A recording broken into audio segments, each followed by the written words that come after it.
All right, welcome. Welcome to the first night of the PSRC 2021 Pentathlon. I am Brian Gassman, your current and outgoing chair. But before we begin, I wanted to address our membership. This has been a long, interesting, and challenging year. As your outgoing chair of the PSRC, I can tell you our organization, the organization in terms of its state is quite strong. This fact is due to an incredible staff at PRI led by our own Sarah Boardman, which helps shepherd a group of surgeons who, dealing with their own personal and professional reactions to a once-in-a-lifetime pandemic, need to react appropriately and quickly. Combine the hard work of the PRI and the critical and brave decisions of our executive committee, remain over 18 months into a pandemic, a strong and vibrant organization. There are many to point out that were critical to our mission. For example, Allison Snyder Warwick, as our treasurer, clearly had a major impact in helping us define our financial needs. My co-chairs, Greg Borchell and Aaron Green, have been incredible partners and have helped me at our most successful periods, but more importantly, when times were most challenging. We've made a number of temporary modifications to our charter to allow for a reasonable and acceptable transfer of power. I'm excited and proud to hand the reins back to Greg as our chair for the following year and look forward to an all in-person meeting in 2022 in Toronto, 2023 in Cleveland, and then in 2024 in Boston. I also look forward to allowing for the future of our organization to be chosen to take over the various prestigious roles on the executive committee, including our future chairs, a process that will restart next year. Now onward to the pentathlon.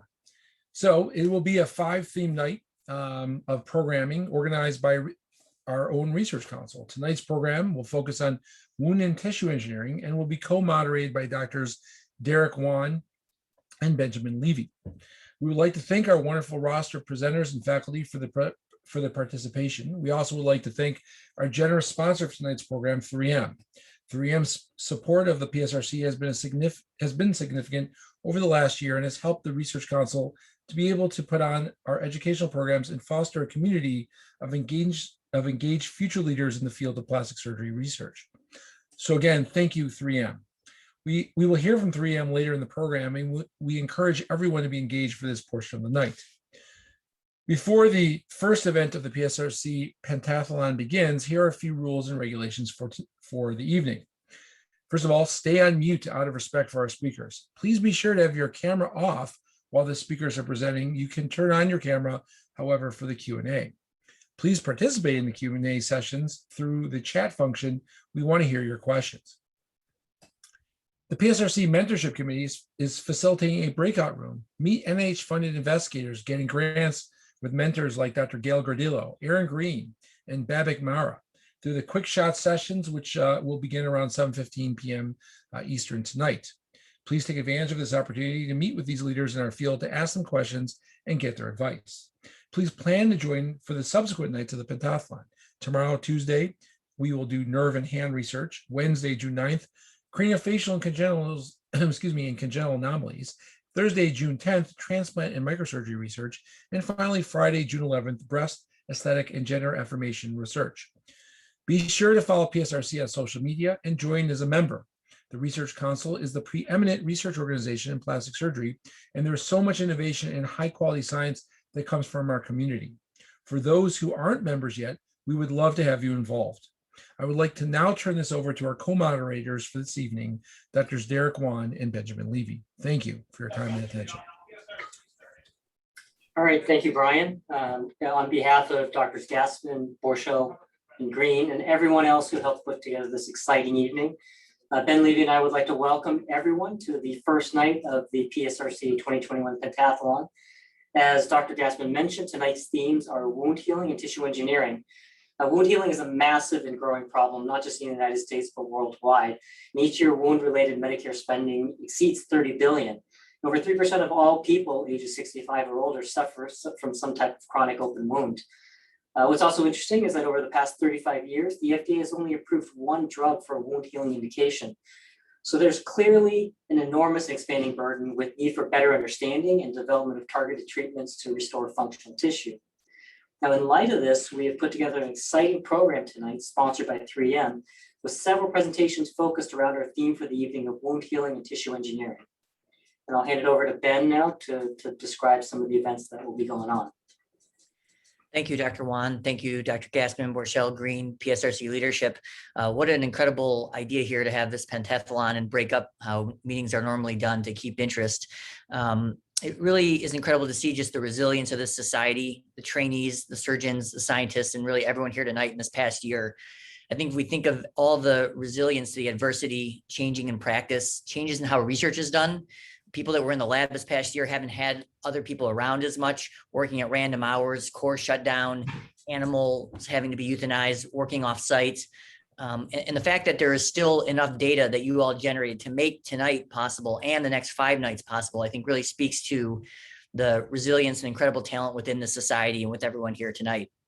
The theme, as Dr. Wan mentioned, is going to also focus tonight on women in science, and specifically in basic science. I was reading some of these articles early on during COVID, and this Nature one on the left talked about that during early stage women in basic science especially were hit hard during the beginning of COVID, and how less than a third of articles that were coming out in bioarchives early in the pandemic were from women.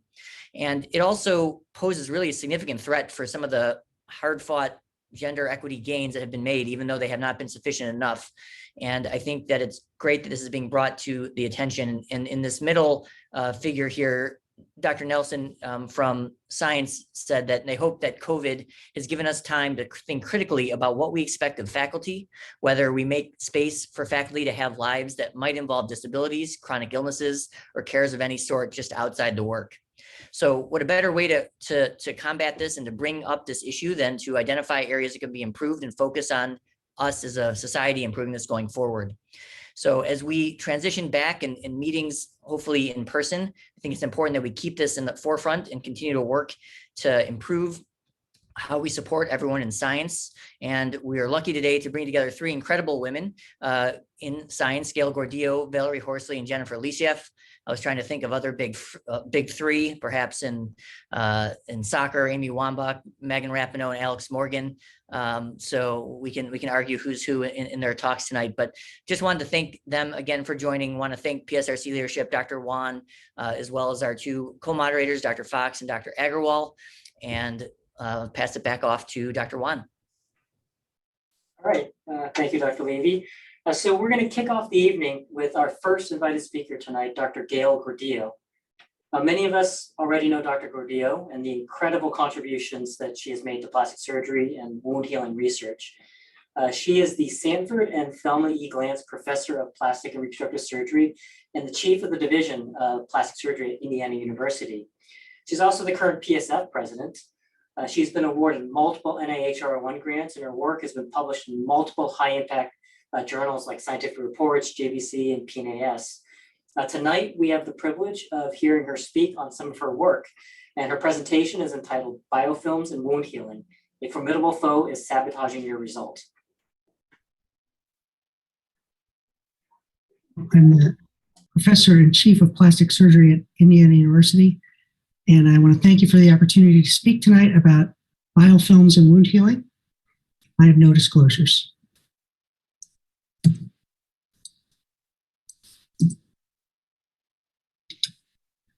So tonight I'm going to try to explain to you why I think biofilms are a key mediator of converting acute wounds to chronic wounds. This schematic here pretty much summarizes what I think happens. I'm going to go over some key concepts in wound management to try and prevent this, identify some clinical challenges, and then come up with some strategies to manage biofilm infections in wounds. The CDC estimates that 65% of all human infectious disease is caused by bacteria in a biofilm phenotype, whereas the NIH says it's actually closer to 80%. So this is a very common problem. Bacteria without biofilm, when they're sort of free-floating, we call that planktonic. And when they're encased in extracellular polymeric substance, we call it biofilm. This is an important slide as it gives you the criteria for biofilm infection. And the first thing is it's adherent to a surface. These are not the bacteria that are in the bloodstream or the urine causing sepsis. Direct examination shows that they're adherent to a surface and that they're encased in extracellular polymeric substance. And the gold standard for demonstrating this is scanning electron microscopy. the bacteria are confined to a particular location, and they have resistance to antibiotics in a biofilm state despite known susceptibility in a planktonic state.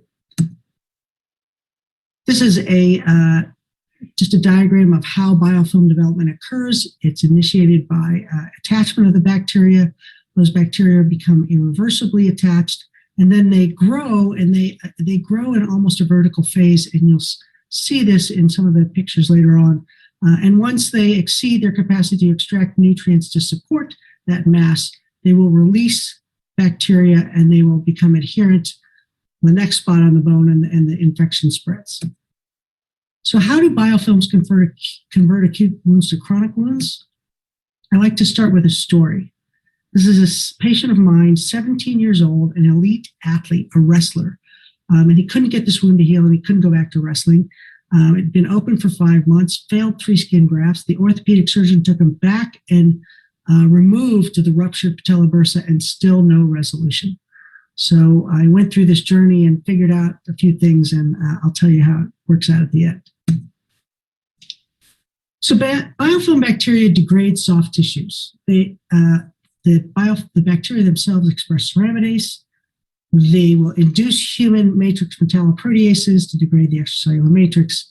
They induce neutrophil respiratory bursts with release of elastase, again, to degrade the matrix. And the biofilm bacteria themselves will express exceedingly high levels of lipase.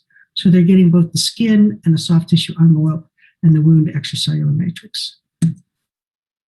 Here's an example of a patient of mine with MRSA, osteomyelitis, and you can see started as a pressure ulcer, but once it's biofilm infected, large loss of soft tissue envelope. Another patient of mine with Pseudomonas, osteomyelitis of the pelvis, again, large soft tissue defects overlying the area of infected bone. Biofilm creates bacterial recalcitrants, and it does this in several ways. One is under the cover of EPS, the biofilm can exchange, the bacteria in a biofilm state can exchange resistance plasmids more readily. They can also reduce their metabolic rate so that antibiotics like penicillin that rely on bacterial replication don't work, and the EPS itself is a physical barrier to antibiotics like aminoglycosides. The key here is that you can convert these, you can disrupt the cycle by debridement. So it will convert these bacteria from a biofilm state back to a planktonic state. And that is a surgeon, that's something we have to be smart enough to take advantage of. So as I mentioned, the gold standard here is scanning EM. This is the top left is Pseudomonas in a planktonic state and then in a biofilm state. And this is a sample from our chronic wound tissue bank, just to show you pressure ulcers from a human sample.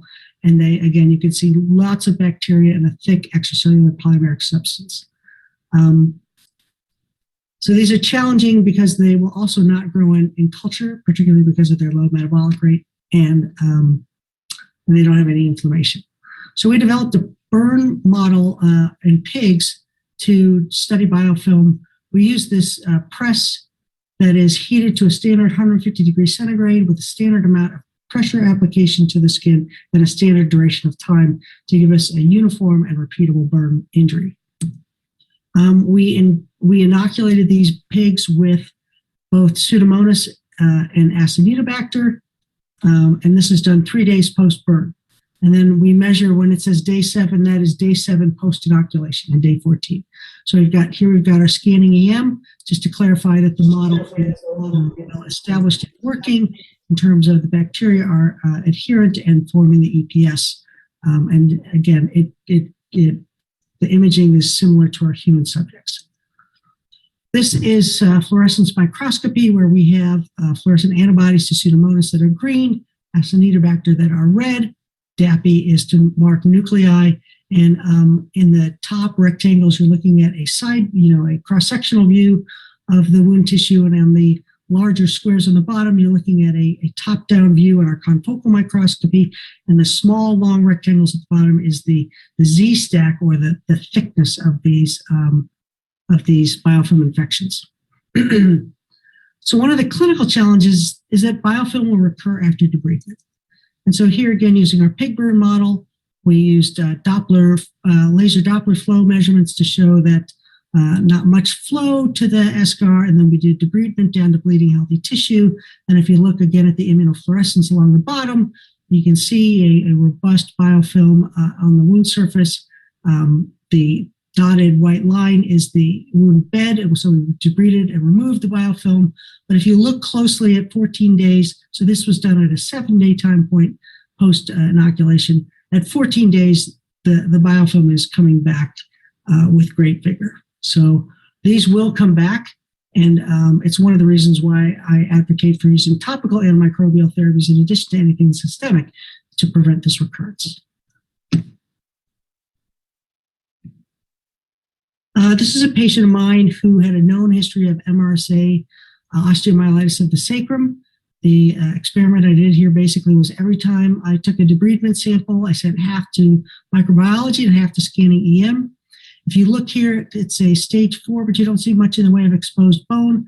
This is in the OR, so my pre-debridement specimen is on the, for microbiology is on the, for scanning EM is on the right, and you can see thick EPS and a robust vertical component of gram-positive cocci, so your MRSA. After an aggressive debridement, including down to bone, soft tissue sample in panel B, again, robust EPS and MRSA remains. But if you look closely down at the bottom, panel C, that's a bone biopsy.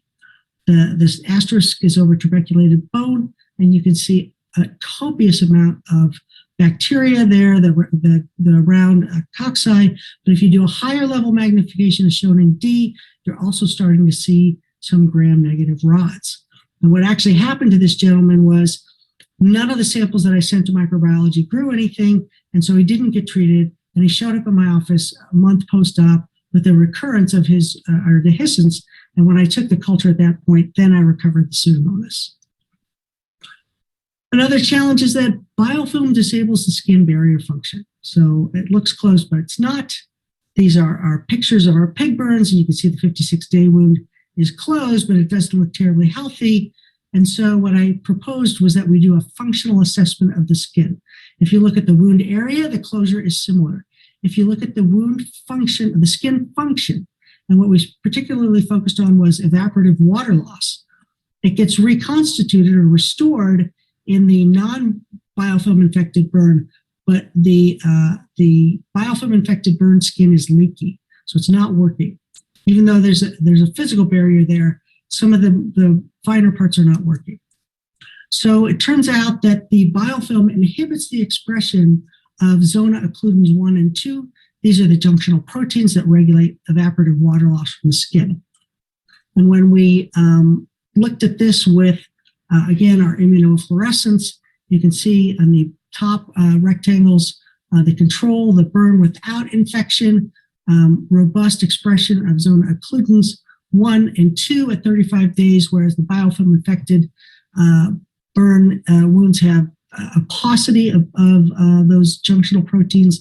And the bar graphs down at the bottom show you the quantitative measurement of fluorescence, noting that at both day 35 and 56, those junctional proteins are vastly suppressed in the biofilm infected burn wounds.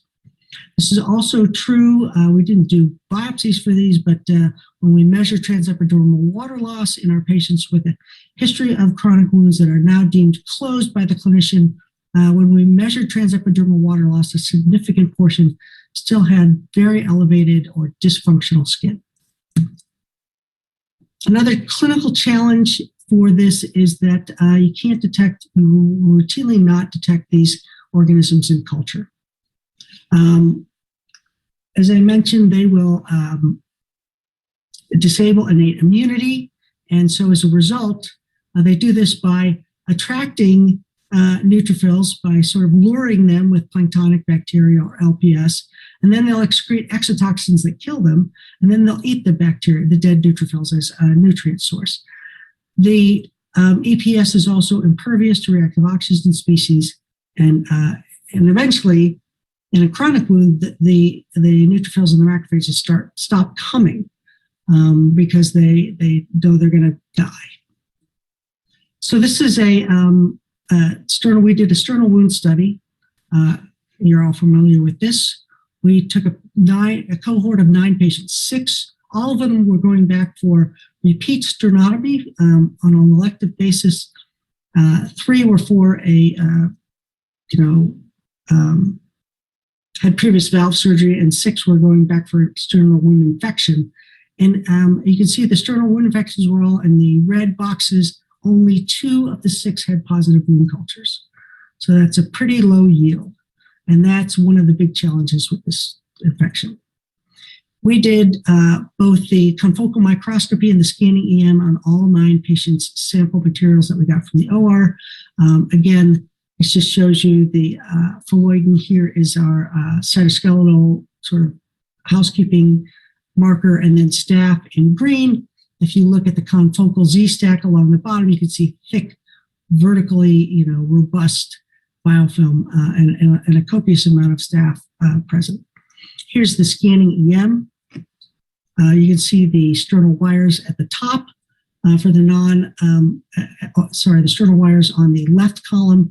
At the top is a non-sternal wound infection. The magnified area is likely just fibrin. The bottom, you can see robust EPS coverage of the sternal wires. And then again, the higher mag, you can see the gram-positive cocci and the EPS structure. So how do we manage this? As I got to be a little more savvy, I changed the way that I manage my pressure ulcer patients and started using the absorbable antibiotic beads to place them up against the bone, since IV antibiotic penetration of bone is limited. And I looked retrospectively at a series of patients of mine, and as you can see, what I've highlighted here in the blue circles are a significant portion of these patients, even from intraoperative cultures, did not have positive culture results. So here's that gentleman with the beads from sacral wound, and there's the closure. And here is with the follow-up data when we looked at 1 year out.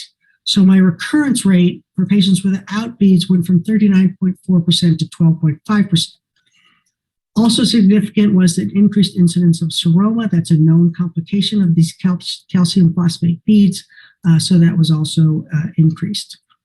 But still a statistically significant decrease in recurrence in a year. Another way that we can address biofilm infection is their ability to communicate through biowires. So bacteria in a biofilm state need to have quorum sensing to decide to produce the EPS. And one of the ways they do that is through these biowires. And so we have an electroceutical dressing that I say essentially jams their wires. And if you look at this in our pig burn model, we looked at instituting treatment both at the time of burn inoculation, which is what you see across the top 2 scanning EM, and both the placebo and the WED or wireless electroceutical dressing. And again, you see very little in the way of in the treated animal of bacteria or EPS. On the bottom, we looked at what happens if you initiate the therapy a week after inoculation. And again, not as much eradication as at the start, but still a high level of eradication. And if you look at the transepidermal water loss, the treatment with the wireless electroceutical, normalizes their skin function, even with the 1 week delay. The WED also will significantly decrease the expression of inflammatory markers such as NF-kappa B, IL-1 beta, and TNF-alpha, as shown by these ELISAs in the bar graph, and then again, immunofluorescence just to show the green NF-kappa B is highly upregulated in the placebo treated animals and significantly downregulated in the WED treated group. The WED will also inhibit the induction of miR9 that inhibits expression of those junctional proteins such as ZO1 and ZO2, as well as E-coherent. So what happened to my guy? He healed at 4 weeks with serial debridements, a staph decolonization protocol, and topical and systemic antibiotics. So in summary, bacteria in a biofilm state are resistant to antibiotics. They don't grow reliably in culture. They cause loss of skin barrier function. They can persist after debridement, and we need to utilize debridement and topical plus systemic treatments to really eradicate them. What we really need are some diagnostic capabilities because these aren't present and clinically available. And finally, we need awareness about this. There's been no investment in new wound products, and I think a lot of it is because trials get negative results because of not controlling for biofilm infection. Finally, I'd like to thank my collaborators and my funding sources. And again, I thank you for the opportunity to speak tonight.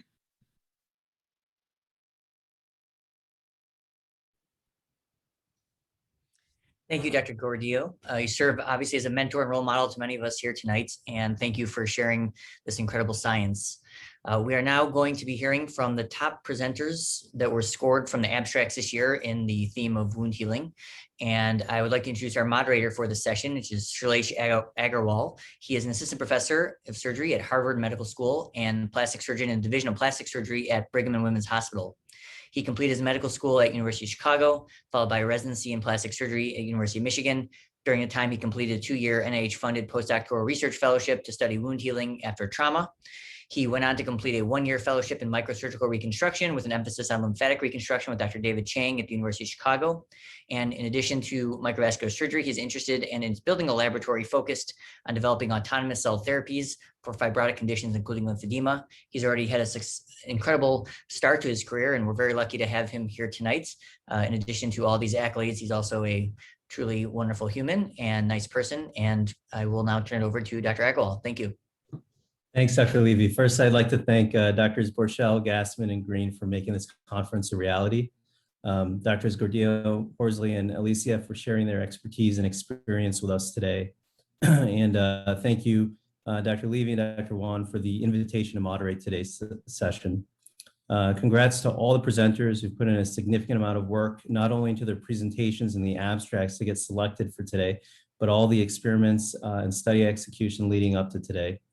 So without further ado, we'll start. Our first paper is Fat Grafting Improves Dorsal Skin Fibrosis After Radiation in an Engrailed 1 Mouse Model, to be presented by Darren Abbas from Stanford University. Hello, everyone. Thank you for taking the time to listen to my presentation today. My name is Darren Abbas, and I'm currently a postdoc in Dr. Derek Wan's laboratory in the Hagee Lab for Pediatric Regenerative Medicine. Today, I will be discussing how fat grafting improves dorsal skin fibrosis after radiation in an Engrailed 1 mouse model. I have no disclosures. So radiation treatment is a mainstay of oncologic therapy and has significantly improved cancer survival rates. However, radiation therapy is notorious for numerous side effects, most importantly for our lab, skin fibrosis. Though the sequela of radiation therapy is well known, the cellular and molecular understanding and treatment of radiation-induced fibrosis is poorly understood at this time. Recently, fat grafting has been shown to reverse radiation-induced skin fibrosis in breast and head and neck cancers. Furthermore, our lab has also recently discovered that the Engrailed 1 gene plays an integral role in postnatal murine dorsal skin fibrosis after excisional wounding. The aim of our study was to determine if these Engrailed 1 lineage cells play a role in radiation wounding that is analogous to excisional wounding, if fat grafting interacts with these Engrailed 1 lineage cells, and if so, does it have the same regenerative effects on radiation-induced fibrosis as previously demonstrated in human skin?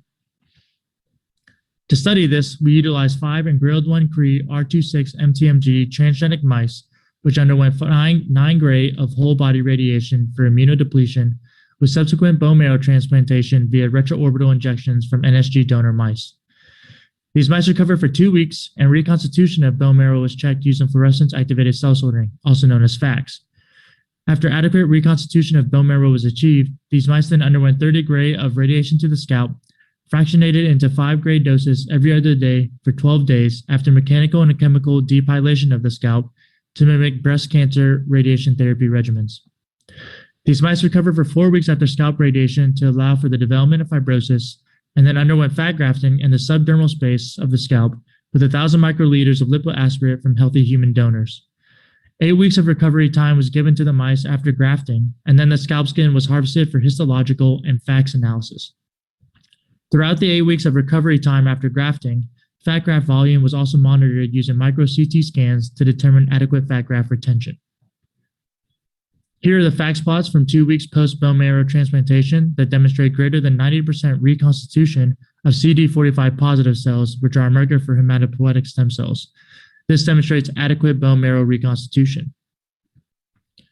Using the Bruker SkyScan 1276 micro CT scanner, we then set the Hounsfield units in the range of -300 to +300, as previously described in literature, to isolate the fat graft density from the surrounding endogenous soft tissue.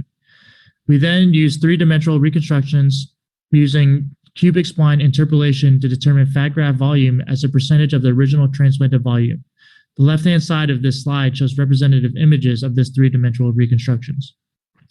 On the right-hand side of the slide, we then charted every mouse in our experimental group after fat grafting, and they all demonstrated greater than 50% fat graft retention 8 weeks after grafting, indicating adequate graft volume retention and minimal rejection of the human graft. Histological analysis 8 weeks after scalp radiation then demonstrated that the fat-grafted irradiated scalp skin does exhibit improvement of dermal thickness and decreased epidermal thinning on H&E staining, as well as decreased collagen density on Picker Sirius Red and Mason's trichrome staining. We then use a confocal microscope and analyze the histologic sections with immunofluorescence staining to monitor the amount of engrailed 1 activation throughout our experiment. We use blue for a DAPI counterstain. As we can see here, the normal mouse, which had no radiation or fat grafting, has minimal engrailed 1 activation as indicated by the red cells. The irradiated mice without fat grafting display significant activation of engrailed 1 cells 8 weeks after radiation wounding, as indicated by the presence of green cells here. Lastly, the irradiated mice that received fat grafting demonstrated some activation of engrailed 1 lineage cells, but there's still presence of non-activated engrailed 1 cells as indicated by the mix of red and green cells in the dermis here. This demonstrates that there is less fibrosis formation occurring in the fat-grafted mice than the non-grafted mice. To verify this, we then perform FACS analysis of the scalp skin 8 weeks after grafting, which also confirms that there is a significant decrease in the presence of engrailed 1 cells after fat grafting compared to the irradiated control skin. The irradiated control skin in the bottom panel here has 21.6% of engrailed cells present 8 weeks after radiation wounding, compared to only 5.4% in the fat-grafted irradiated skin.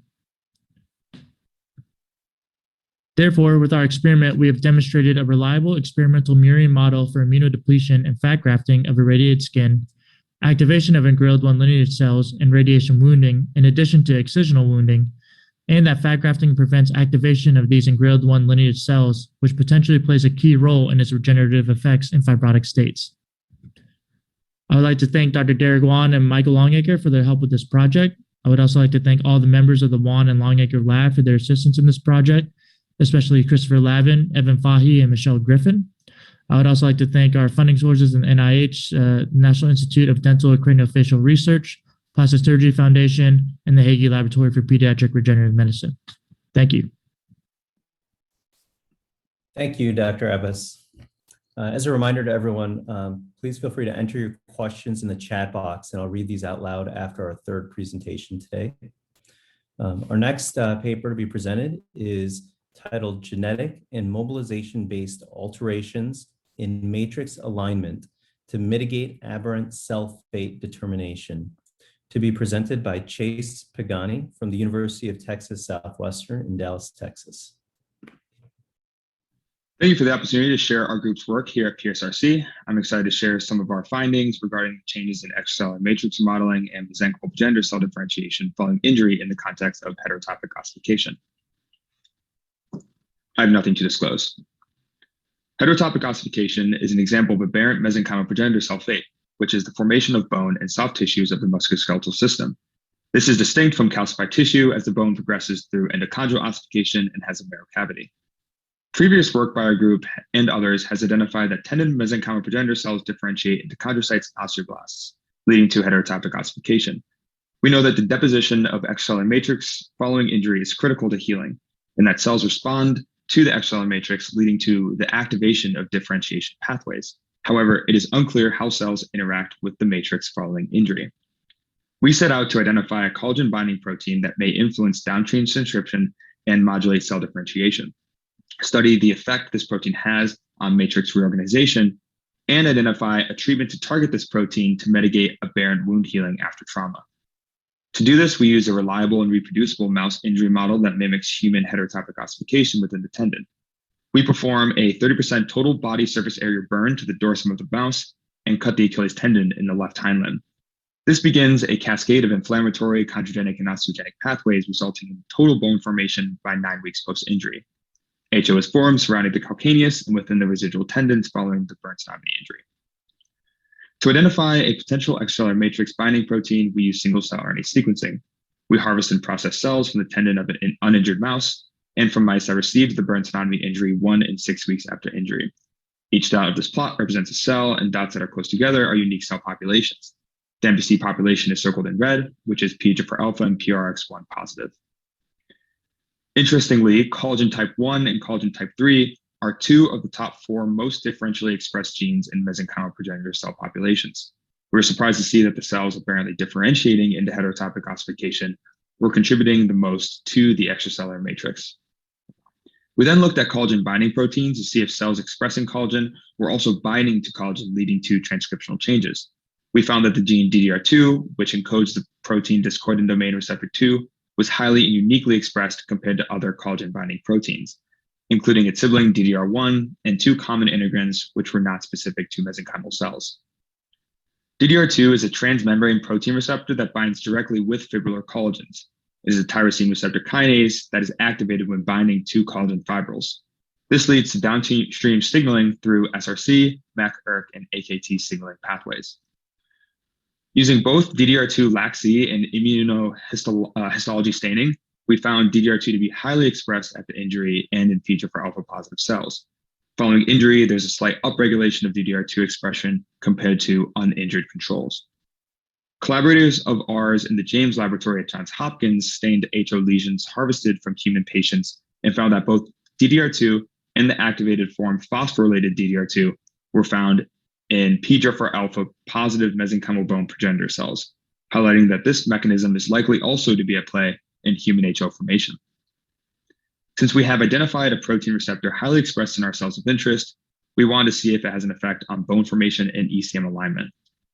In vivo, we find decreased Goldner's trichrome staining of bone within 10 to 9 weeks following the burn synovial injury in mice with a congenital deletion of DDR2. In these same mice, we saw significantly reduced HO formation within the injured Achilles tendon, but did not see altered HO formation at the distal tendon enthesis at the calcaneus. We harvested cells from the tendon injury site from wild type and DDR2/SLY mice and stained for osteogenesis using alkaline phosphatase in blue and alizarin red.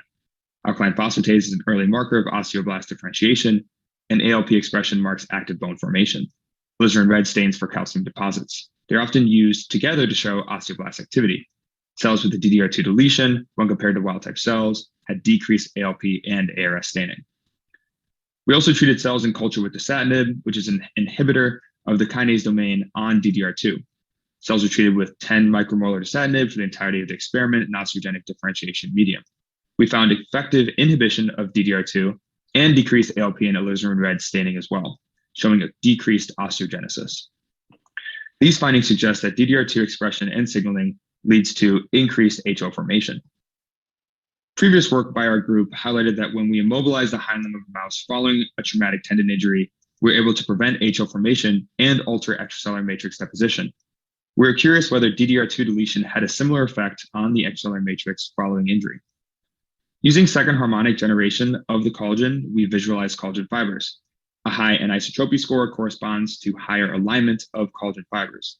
Using a mouse with a congenital deletion of DDR2, we saw a decrease in matrix alignment at the injury site compared to wild-type littermate controls 9 weeks following the burn synovial injury. We harvested tendon NPCs from DDR2/SLY mice, allowing them to deposit newly formed collagen fibers, and then stain the collagen with pica Sirius red to visualize the amount and organization of the collagen. DDR2/SLY cells deposited less collagen in a more disorganized fashion, as shown by the lower coefficient of alignment on the right. Cells treated with dasatinib showed similar decrease in less organized collagen deposition. This work highlights that DDR2 expression and function increases matrix alignment. In summary, our findings show that DDR2 is an important regulator in the interactions between HO progenitor cells and the extracellular matrix. DDR2 antagonism reduces osteogenic differentiation in HO progenitors, and inhibiting DDR2 signaling may be an effective therapeutic in preventing heterotopic ossification.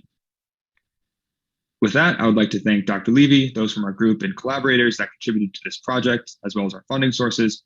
I would gladly accept any comments and am happy to answer any questions. Thank you. Thank you, Dr. Pagani.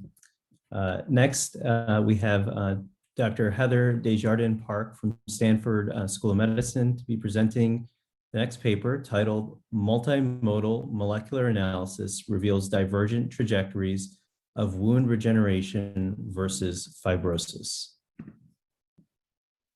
Hi, everyone. My name is Heather Desjardins Park. I'm an MD PhD student in the Longitudinal lab at Stanford. Thank you for the opportunity to speak at this year's PSRC. I'll be presenting on our work into defining molecular signatures of scarring versus regenerative wound healing. I have no disclosures. So I'm interested in studying skin scarring, not only because scarring causes a pretty substantial burden of morbidity, as you all know, and as you can see here, but scarring can also potentially yield insights into better understanding fibrosis, which occurs in any organ of the body and is responsible for a really massive burden of morbidity and mortality worldwide. Now, mechanical forces such as skin tension have long been known to contribute to scarring, and this is exemplified by the fact that surgeons will typically place incisions to minimize tension across the wound in order to minimize scarring. At the cellular level, mechanical forces are communicated through a molecular pathway known as mechanotransduction, depicted here, whose final molecular effector is a transcription factor called YAP. And in fact, there is a small molecule drug called verteporfin, which is able to inhibit YAP activity by preventing its binding to DNA. Now, knowing that activated mechanotransduction, especially in wound fibroblasts, is a key driver of scarring, we wanted to see whether verteporfin might be able to mediate this fibroblast mechanotransduction in order to reduce scarring. And in fact, in this study just published this last month, very briefly, we found that YAP inhibition using verteporfin did indeed prevent scarring and yielded wound regeneration by preventing activation of a profibrotic gene called engrailed-1 in wound fibroblasts, and thus enabling regenerative wound healing by engrailed-negative fibroblasts.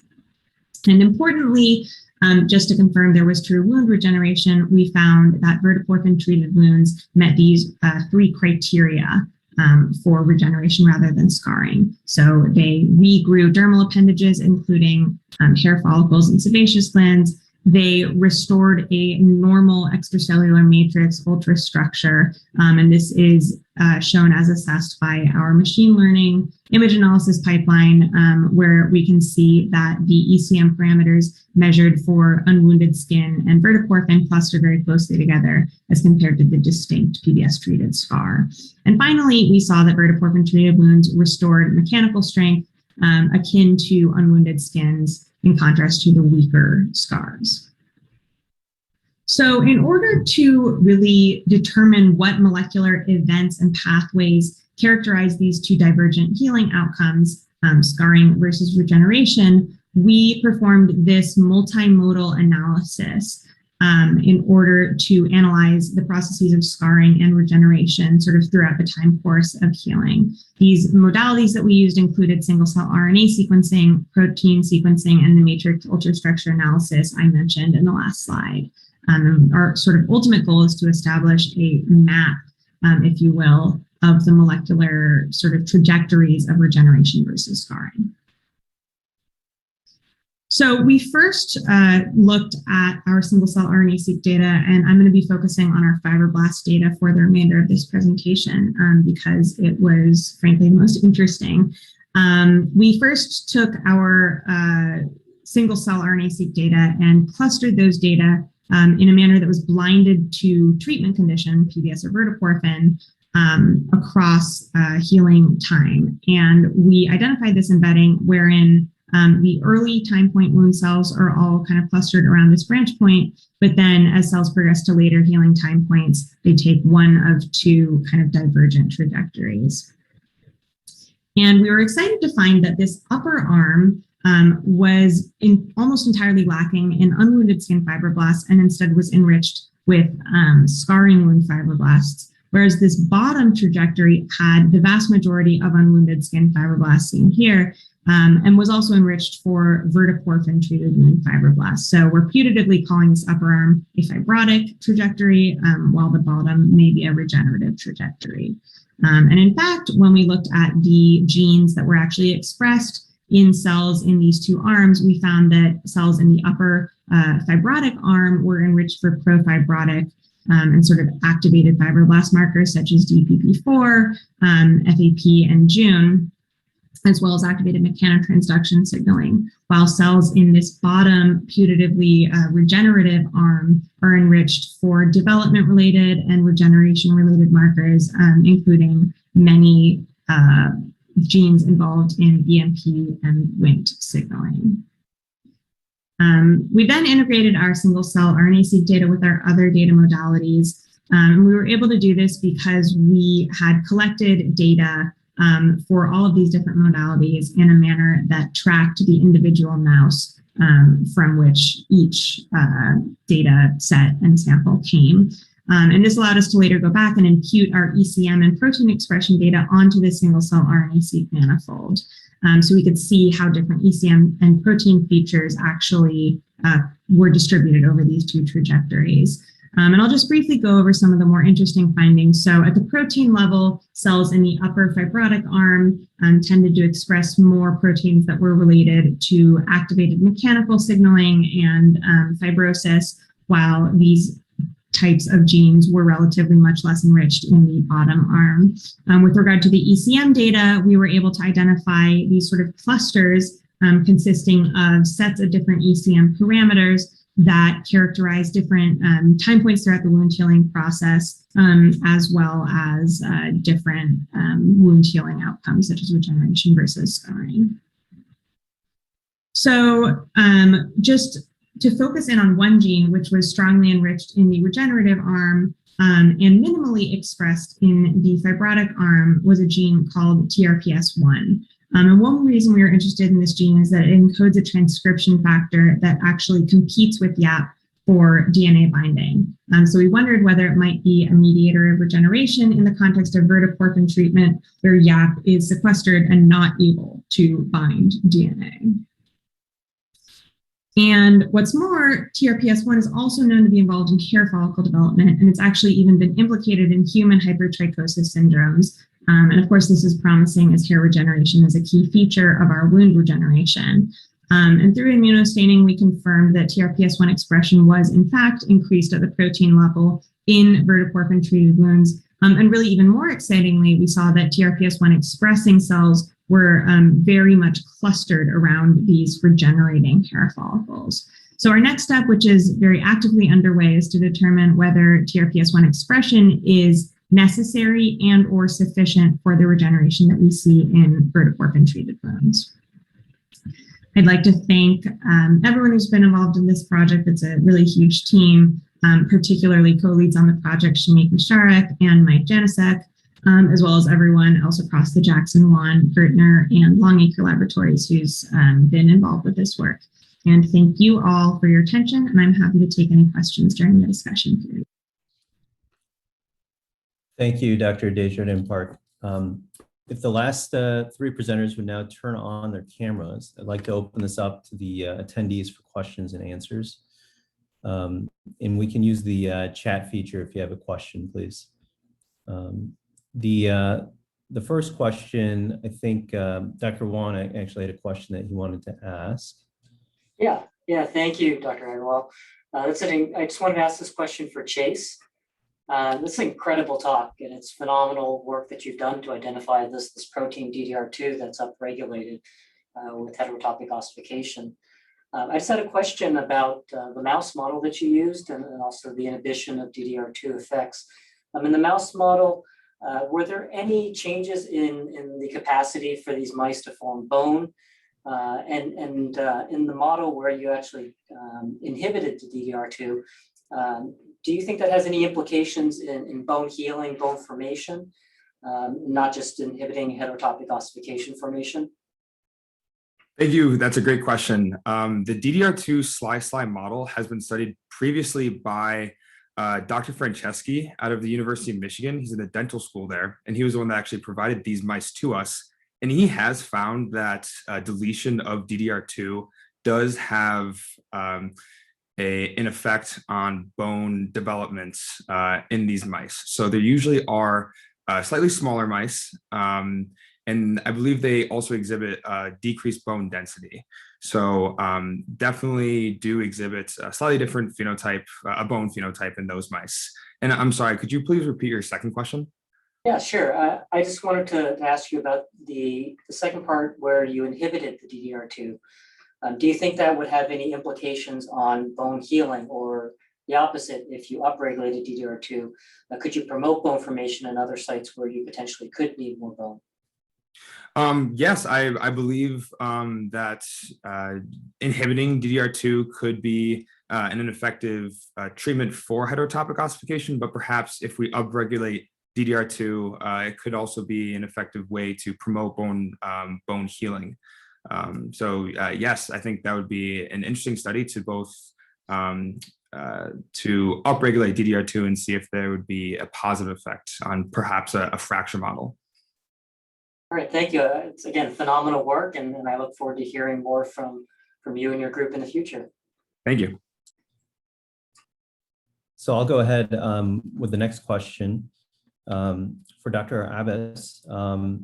What do you think the adipose tissue is secreting or expressing that's changing the fate or modifying the fate of those engrailed 1 cells, and how would you test this hypothesis? Hey, yes, thank you for the question. So we think the fat grafts secrete a number of adipogenic and vasculogenic cytokines, such as like macrophage inhibitory factor, VEGF, FGF2. I think a way we could further evaluate, the secretion of these cytokines, we could do a Luminix assay of the fat grafts, throughout different time points of radiation wound healing and after the grafting, and just see the expression levels of these cytokines after grafting. Thanks. And then I'll have another question for Dr. Desjardins Park. So you've shown that verteporfin kind of has an effect on the fate of these cells. How is it modifying engrailed 1 cells, for example? How is it changing their fate, or is it preventing them from whatever progenitor cell from differentiating into those engrailed 1 cells? Yeah, that's a great question. So this, I didn't go into as much detail on this, but a lot of this is sort of the subject of that recently published study. So the most notable effect on the sort of engrailed lineage seems to be that actually the verteporfin and the YAP inhibition prevent the postnatal activation of engrailed negative to engrailed positive fibroblasts. So previously in 2015, when we initially reported on this kind of lineage of engrailed positive fibroblasts, the understanding was sort of that they activated engrailed during embryonic life and then went on to be the scarring lineage in postnatal life. But we actually more recently reported that engrailed, the same gene that was activated in embryonic life can also be activated postnatally, and that seems to be associated with adoption of a very pro-fibrotic, sort of very typically scarring fibroblast fate. So what verteporfin does is it prevents that kind of fate switch, and actually leads to wound healing being mediated primarily by engrailed negative fibroblasts. And these seem to be, as we're seeing from these studies, more sort of active in terms of developmental pathways, and kind of not as active in terms of obviously the mechanical activation pathways, but also just sort of the pathways we would associate with fibrotic behaviors. Thank you. The next question is in the chat box from Dr. Wallace Chang asking, when you talk about wound regeneration without scarring, are you referring to the same wounded tissue, histologically identical? What are the types of metrics that you're using to compare the tissue with the original tissue?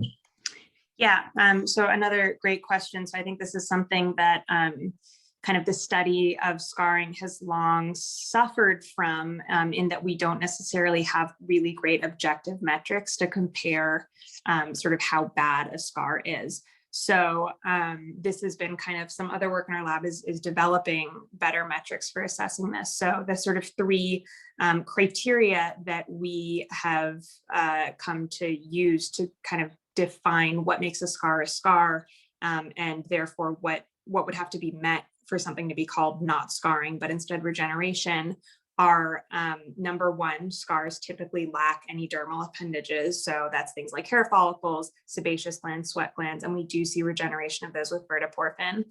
The second factor is there's a really substantial difference in the not only the composition, but also the structure of the extracellular matrix. So while normal skin has a very basket weave-like, actually more randomly oriented structure, which is what lets it be very pliable, flexible, and actually pretty strong, scars have a much more linearly aligned, dense collagen structure. And that kind of leads into the third metric, which is that scars are significantly weaker than unwounded skin. So we see that with verteporfin, all three of these kind of criteria for regeneration are met. So there's restoration of dermal appendages, there is restoration of normal ECM structure, and this is based on analysis of hundreds of histological images with our sort of image analysis pipeline. And then we see restoration of basically normal skin's mechanical strength, while the scars, as expected, are weaker. Thanks. That's a very thorough explanation. Appreciate it. I think we have time for one more, and I don't see any in the chat box. So I'll go ahead and ask Dr. Pagani. You've talked about immobilization reducing DDR2 as a potential mechanism for the reduction in HO. How could you uniquely rescue DDR2? Do you think there's a way to upregulate or activate DDR2 in the setting of immobilization to see what impact that would have on the HO? That's a great question. We actually have not yet studied DDR2 in the context of our immobilization research. We have done some brief single-cell RNA sequencing experiments trying to understand if DDR2 is upregulated or downregulated in that model. However, I think it would be definitely interesting to see if with immobilization, I would suspect that DDR2 would be downregulated, or phosphorylation of DDR2 would be downregulated. And if there's a way for us to upregulate DDR2, perhaps by activating it with collagen peptides, that if we could increase that heterotopic ossification phenotype, it would really be a great way to see DDR2's role in heterotopic ossification. May I ask a question from the audience? Yes, Dr. Longacre. Wonderful talk, Chase. As always, I look forward to this. Before you were born, probably, we published a paper about DDR receptors expression in fetal skin. And it seemed to be decreasing as a function of time during the transition. So I think what you're onto is important, and I encourage you to run it to ground, because it's been a long time since I thought about it, but I reminded myself that we did not a very good publication many years ago. But it does seem to be important, and I think that's a really interesting finding. Thank you, Dr. Longacre. I appreciate that. And I'll surely continue looking into this. All right. Well, I think with that, we're ready to move on to our next set of presentations. So first off, thank you to all three of the presenters and their mentors for sharing the work with us. Our next paper is called Prolonged Tourniquet Use Following Related Lower Extremity Injuries, Increased Heterotopic Ossification in a preclinical model to be presented by Amy Strong from the University of Michigan in Ann Arbor, Michigan. I'd like to start off by thanking you for the opportunity to present at PSRC. We've been looking at prolonged tourniquet use in a lower extremity blast injury model and its effects on heterotopic ossification. I have no disclosures. So heterotopic ossification, as we know, is abnormal bone development in extraskeletal tissue. So this includes muscle, tendon, as well as soft tissue. And unfortunately, it's become a common occurrence in military personnel who've sustained a blast-related injury. It's estimated that about 60 to 70% of those who develop heterotopic ossification are associated with blast-related injuries. And with recent conflicts in Iraq and Afghanistan, this number is only rising. Associated with blast-related injuries is often hemorrhage or bleeding from the site. So tourniquets are often used as life-saving measures. However, it hasn't been investigated whether tourniquet use is associated with heterotopic ossification. So we sought out to look at whether tourniquet use following blast-related injuries increases heterotopic ossification formation. We want to look at what systemic changes occurred. And we also wanted to look at the changes in any bone-related genes, if any, that occurs with tourniquet use. To do this, we used a reliable and reproducible rat blast lower injury model. Rats between the ages of 11 and 12 weeks are exposed to blast overpressure. This is followed by a femoral fracture and a crush injury. The rats are then separated into several groups, one that had then sustained no tourniquet use, and two groups, one with 90 minutes of tourniquet use and one with 150 minutes of tourniquet use. The animals were then subjected to transfemoral amputation. So at 12 weeks, using micro-CT, we looked at any new bone formation around the amputation site. And we see that with 150 minutes of tourniquet use, there's a significant increase in new bone formation compared to the control group. And this is extraskeletal bone formation, so not along the actual long bone. Next, given that there was increased heterotopic ossification formation, we wanted to know what systemic changes occurred. So we specifically looked at DAMPs. So DAMPs are danger-associated molecular patterns, and these are endogenous danger molecules that are secreted during cellular damage and are associated, as you can see on this far left diagram, with systemic inflammation.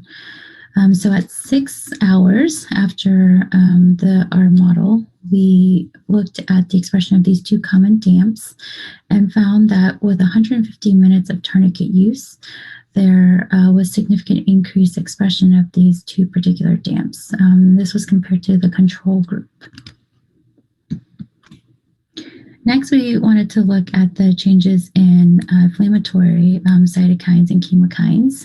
So looking on day 7 after establishing our model, we found there's a significant increase in pro-inflammatory cytokines in our animals that were subjected to 150 minutes of tourniquet use compared to those in the control, and then as well as those in the 90 minute of tourniquet use. So this would suggest that there's some potential mechanism in timing. Knowing what happened systemically, we next turned and looked at the local environment, and we looked at the skeletal muscle.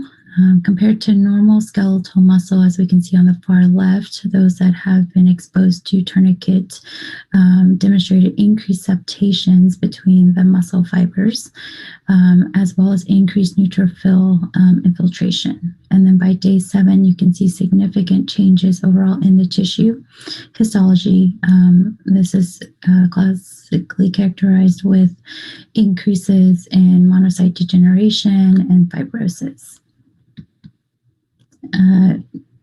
A observing those changes, we next wanted to look at changes in bone-related markers. So we used a PCR array, and this heat map represents changes in the expression level with increasing red intensity as higher levels of expression, and the values within each of the boxes indicate the p-values. So I turn your attention to these few molecules specifically. So we see that there's an increased expression in HIF-1 alpha, which indicates the importance of tissue hypoxia in this process. And it also would indicate a potential target for heterotopic ossification formation. There's also increases in RUNX2, SOX9, SPP1, which all have been associated with osteogenic differentiation.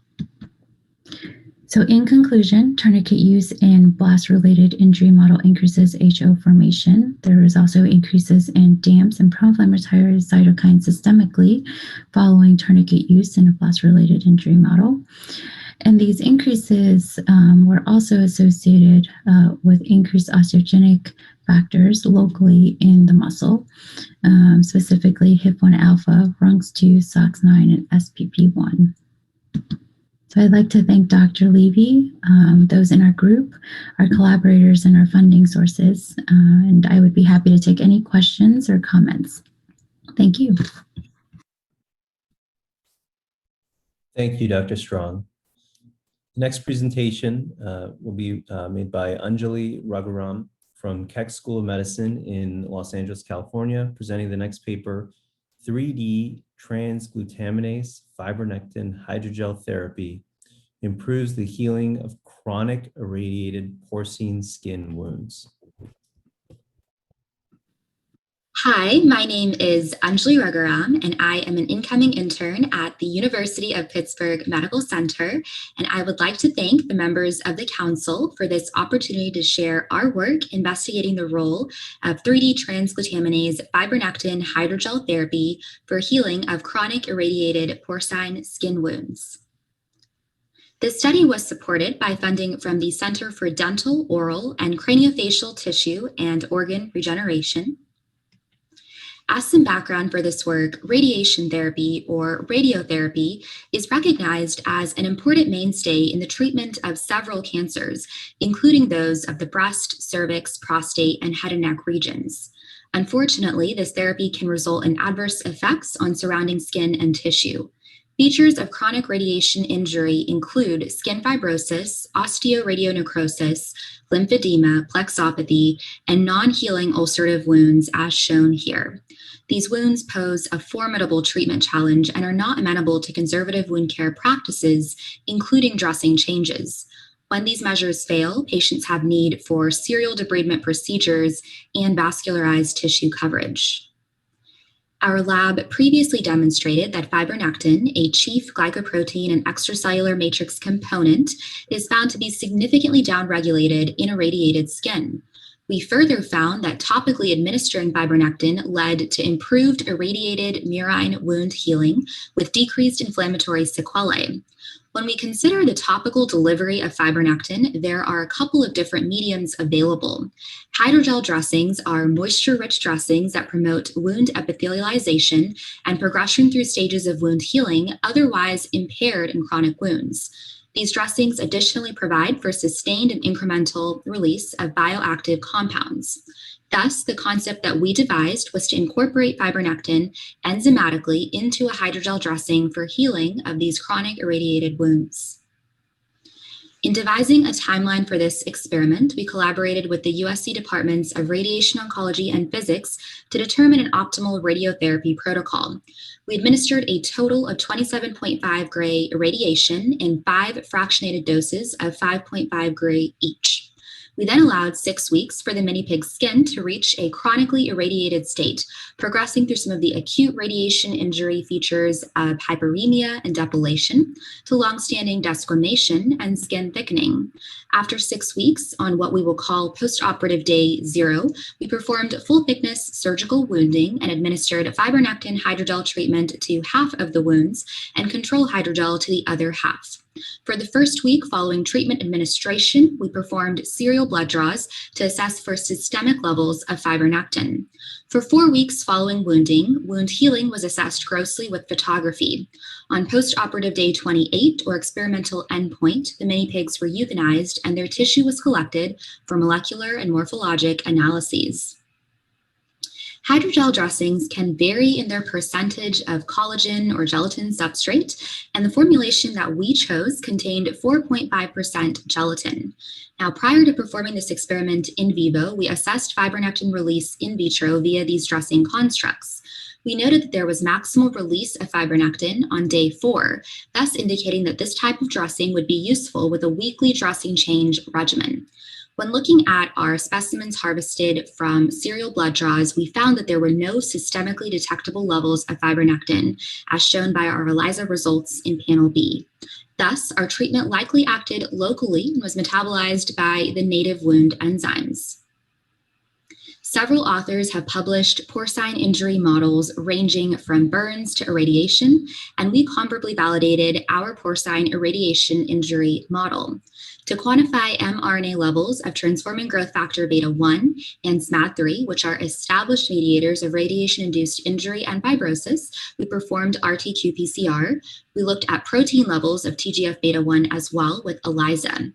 We found that when compared to non-irradiated tissue, irradiated tissue had significantly increased expression of these radiation injury mediators.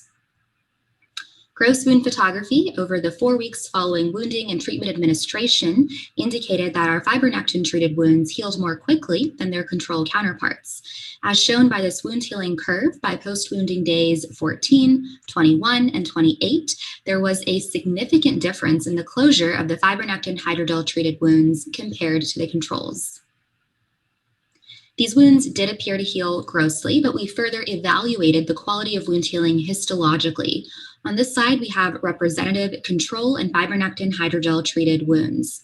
Now, the top 2 rows have our H&E and our serious red staining, and we noticed that by postoperative day 28, the fibronectin treated wounds had decreased extent of scarring. The latter 2 rows have our immunohistochemistry staining of TGF-beta1 and phosphorylated SMAD3, which is the activated form of SMAD3. By post-op day 28, the control wounds had increased density of positive staining of these radiation injury mediators. We additionally quantified the mRNA and protein levels of these mediators at experimental endpoint with RT-qPCR and ELISA. We found that compared to the control wounds, the fibronectin-treated wounds had decreased mRNA levels of TGF-beta1 and SMAD3, as well as decreased TGF-beta1 protein levels. In conclusion, hydrogel facilitated delivery of fibronectin leads to improved healing of chronic irradiated porcine skin wounds. Our therapy decreased the expression of known inflammatory profibrotic mediators by postoperative day 28. And importantly, we did not observe any local cutaneous toxicity and found no systemically detectable levels of the fibronectin. Lastly, fibronectin hydrogel treated wounds healed more quickly and with decreased extent of scarring. This endeavor would not have been possible without the support and guidance of my PI, Dr. Wong, and his lab members. I'd additionally like to thank the senior leadership at USC's Division of Plastic Surgery, the Viterbi School of Engineering, and the USC Department of Radiation Oncology for their collaboration in realizing this work. Thank you. Thank you, Dr. Agarwal. Our next paper is Biomimetic Microtissue Keloid Scar System using keloid-driven fibroblasts and macrophages, to be presented by Yu Tan from Johns Hopkins University in Baltimore, Maryland.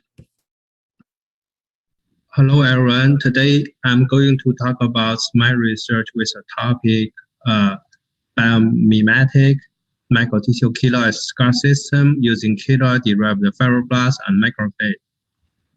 I have no disclosure for this study. First, let's look at the 3D Sphero System. As we know, the traditional 2D monolayer cell culture has a lot of disadvantages. First, it has reduced cell-cell interaction, and also it has uniform exposure to drug molecules, and also it has uniform exposure to oxygen and nutrient. On the other hand, 3D Sphero cell culture can recapitulate human tissue microenvironment because it has increased cell-cell interaction. It has a hypoptic core in the center part of spheroid. Therefore, it has different exposure to drug molecules, and also it has oxygen and nutrient gradient. This is the cell preparation for in vitro keloid model.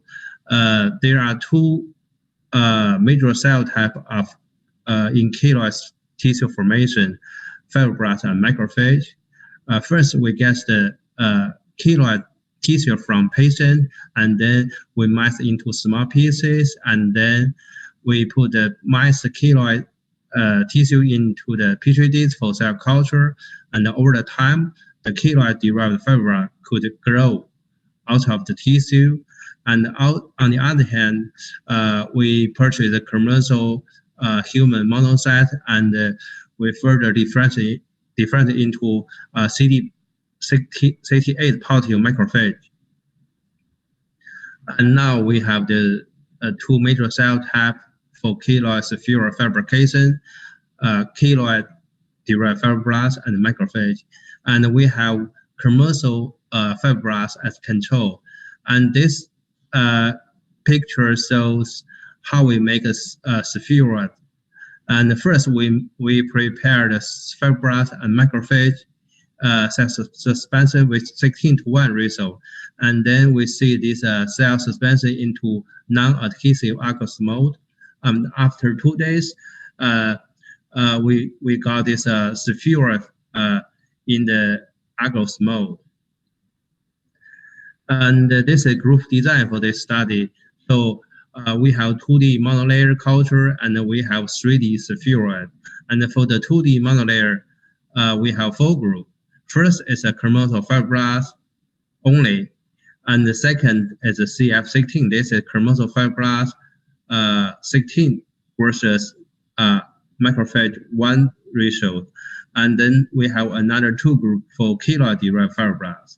And for 3D Sphero system, we have 2 groups.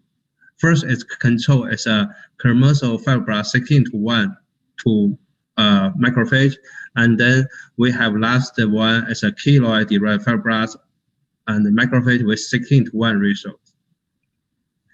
And first we did some qPCR study, and we found, the top 4 group are monolayer group, and the last 2 are spheroid. And we found the spheroid 3D system has significantly higher expression level for all these keloid-related genes, such as collagen-1, alpha-synuclein, and also it has higher expression level for all these cytokine-related keloid tissue, like TGF-beta, TNF-alpha, IL-1-beta, IL-6. And within the Sphero system, we found this keloid-derived spheroid has even higher collagen-1 and alpha-synuclein expression. However, it has lower expression for all the cytokine-related fibrosis, like TGF-beta, INF, IL-1-beta, and IL-6. And we also did some immunofluorescence staining. We found this data is consistent with the qPCR data. We found that the keloid sphere displayed keloid features like upregulated collagen-1, alpha-synuclein, and p-STAT3, which also consistent with literature. And then we did some qPCR fibrosis microarray contain 84 genes related to fibrosis. And we found, this microarray data also consistent with qPCR data, like upregulation for alpha-synuclein, collagen-1, collagen-3, and we also found the downregulation for cytokine-related genes such as interferon gamma, IL-1-beta, and TNF. And last, we did some macrophage-related gene expression profile with a human prime view expression assay. And we found at the top is M1-related genes expression profile, and the bottom of M2-related gene expression profile. We found the macrophage in keloid spheroid more polarized towards both M1 and M2 phenotype. In summary, we have developed a novel keloid organoid, a scaffold-free 3D human keloid-derived fibroid macrophage spheroid system, which could mimic the physiological condition of keloid tissue. And this keloid spheroid shows recapitulation of features of keloid tissue, like a high fibrosis gene expression and also upregulated protein, like a collagen 1, alpha-actin, and p-STAT3, and also more polarized macrophage towards both M1 and M2 group phenotypes. The future work will focus on evaluation of the system as an in vitro model for high throughput of keloid treatment for drug testing. Thank you.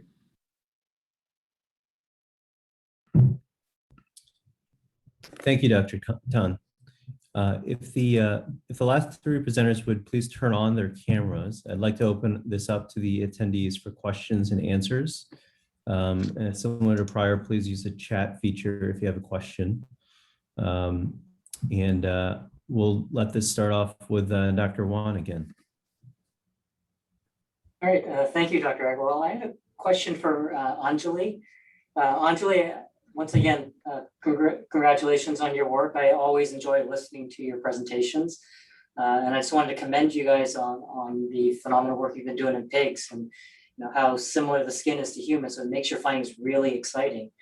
I had a couple questions about the presentation with your fibronectin. I just wanted to find out what you think with radiation, why these wounds have lower levels of fibronectin. Do you think it's a reduction in production by fibroblasts, or do you think it's increased degradation from matrix metalloproteinases? And the second part of it is when you do show that you have decreased wounds and decreased scarring, do you think that may be because the fibronectin you're adding is allowing for fibroblast migration and potentially myofibroblast mediated contraction? Well, thank you for your questions, Dr. Wan. I appreciate it. To answer your first question as to why levels of fibronectin are found to be downregulated in radiated skin and wounds, I believe it's due to the latter point that you mentioned, due to the matrix metalloproteinase activity being increased. So the chronic proteases lead to degradation of fibronectin. And then your second question, which I believe is related to how the scarring takes place to a decreased extent with fibronectin wounds. In this case, I do agree that the fibronectin is able to promote improved cellular communication between the keratinocytes and the fibroblasts for that crosstalk that's necessary for contraction and improved wound healing. All right, great, thank you. Yeah, that's, again, fantastic work, and these wounds are really difficult to deal with. So I hope this is something we can try soon in patients. All right, I guess I'll ask a question for Dr. Strong. That's really impactful work, knowing how these tourniquets could be impacting patients, not only short-term to help them, but long-term with the possibility of developing HO.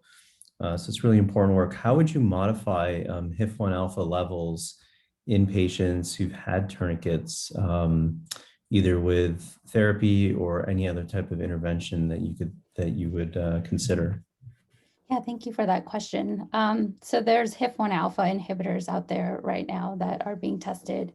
And so I think that could be something that is delivered to patients either at the time of their injury or as they start to develop HO, because not every patient will develop HO, but a fair number of them do. And so that is potentially something that we could consider. Of course, there's side effects with these inhibitors, and so understanding, some downstream pathways that target specifically those more specific pathways would actually be more helpful as well. So therapeutically, there are HIF-1 alpha inhibitors. Thank you. And as a follow-up to that, has the consideration for like hyperbaric oxygen as a way to not inhibit HIF-1 alpha, but to reduce its expression levels been considered?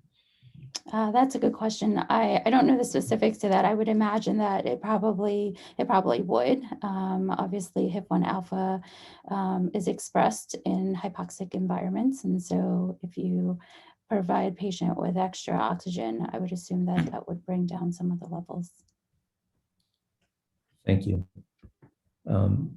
Let's see, any other questions? I have a question for Dr. Tan. So you've shown that these spheroids are optimal when compared to these 2D cultures, which is a significant advance in our ability to study keloids in real time. How does their collagen organization compare between the actual keloid and the spheroid itself?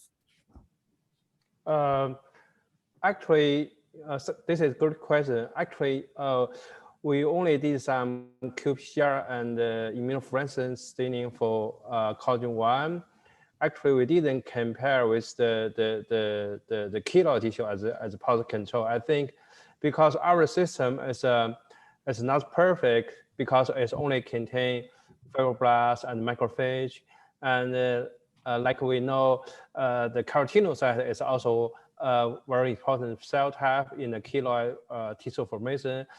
Currently, we try to add this keratinocyte in our system to optimize system, and I think this is also a good point. We can also compare the collagen with this positive control for keloid tissue and also other subtype of collagen like collagen 3 or collagen 4. So hopefully we can further optimize our system to better mimic the keloid tissue formation for drug test as a in vitro 3D model platform.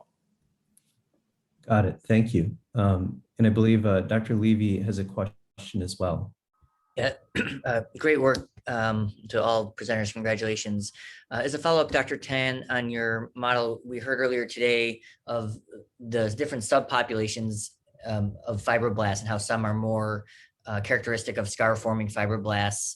And I'm wondering whether you have characterized any of these different subpopulations that were seen in the tissues that you harvested.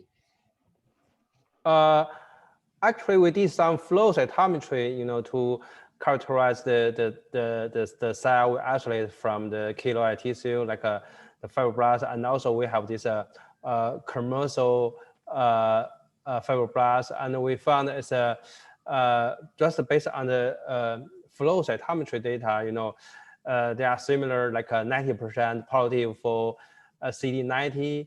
However, it's a fibroblast is a not well-defined cell type, and also based on my understanding, so far there's still not a well-known specific marker for fibroblast. So, it's I think this is like still not well-established field for to identify fibroblast, and also even some literature said fibroblast is identical with a mesenchymal stem cell.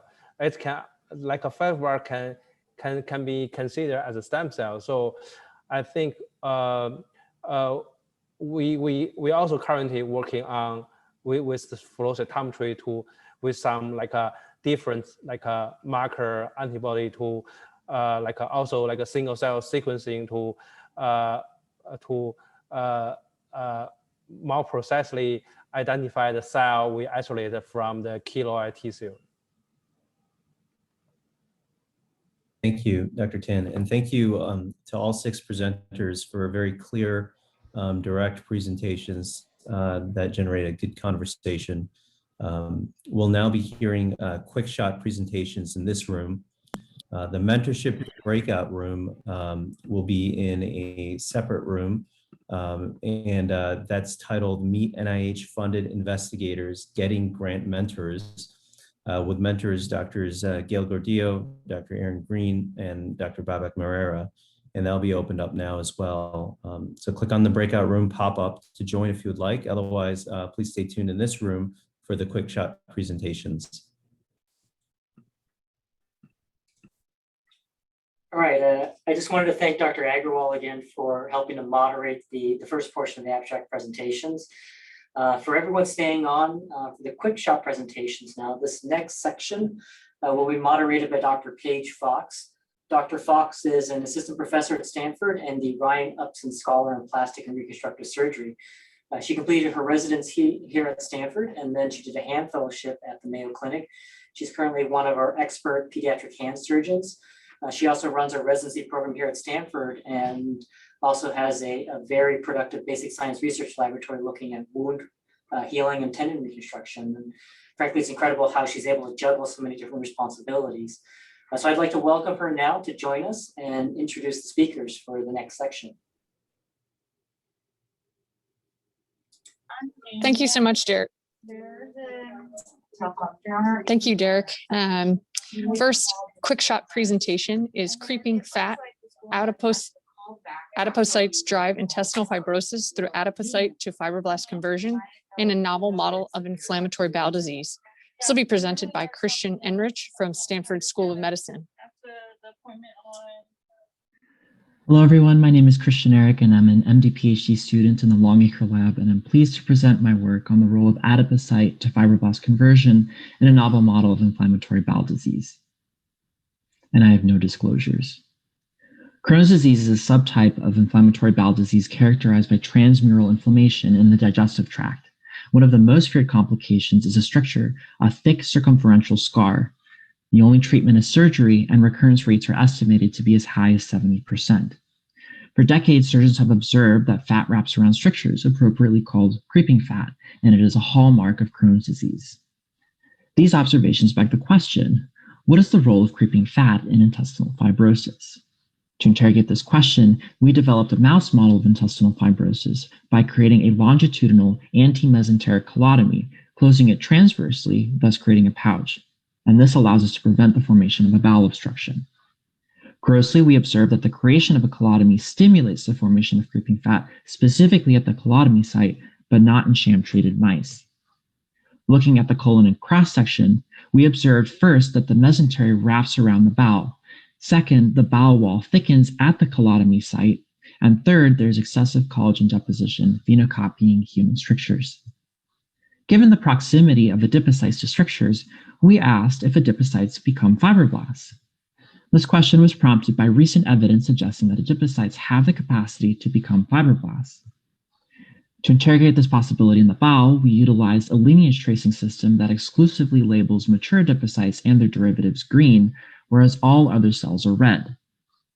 We created colotomies and observed green cells that lose the expression of adipocyte lineage markers, acquire the expression of fibroblast markers, produce collagen, and respond to TGF-beta signaling, thus mimicking fibroblasts. Next, we asked if we could reduce fibrosis by selectively ablating creeping fat. And to do so, we ablated mesenteric adipocytes by administering diphtheria toxin to diphtheria toxin receptor expressing mice. We observed that creeping fat did not form after mesenteric adipocyte ablation. Histologically, we saw that creeping fat ablation also reduced collagen deposition as well as bowel wall thickness. And so together, these results suggest that upon wounding, adipocytes migrate to the wound site, become fibroblasts, and thus participate in fibrosis. Thus, targeting creeping fat-derived fibroblasts may be important for future pharmacological structure treatments. And with that, I'd like to thank Dr. Longacre for his unwavering support of this project, the entire Longacre Lab, and to PSRC for this opportunity to present my work. Thank you very much, and I'm happy to take any questions.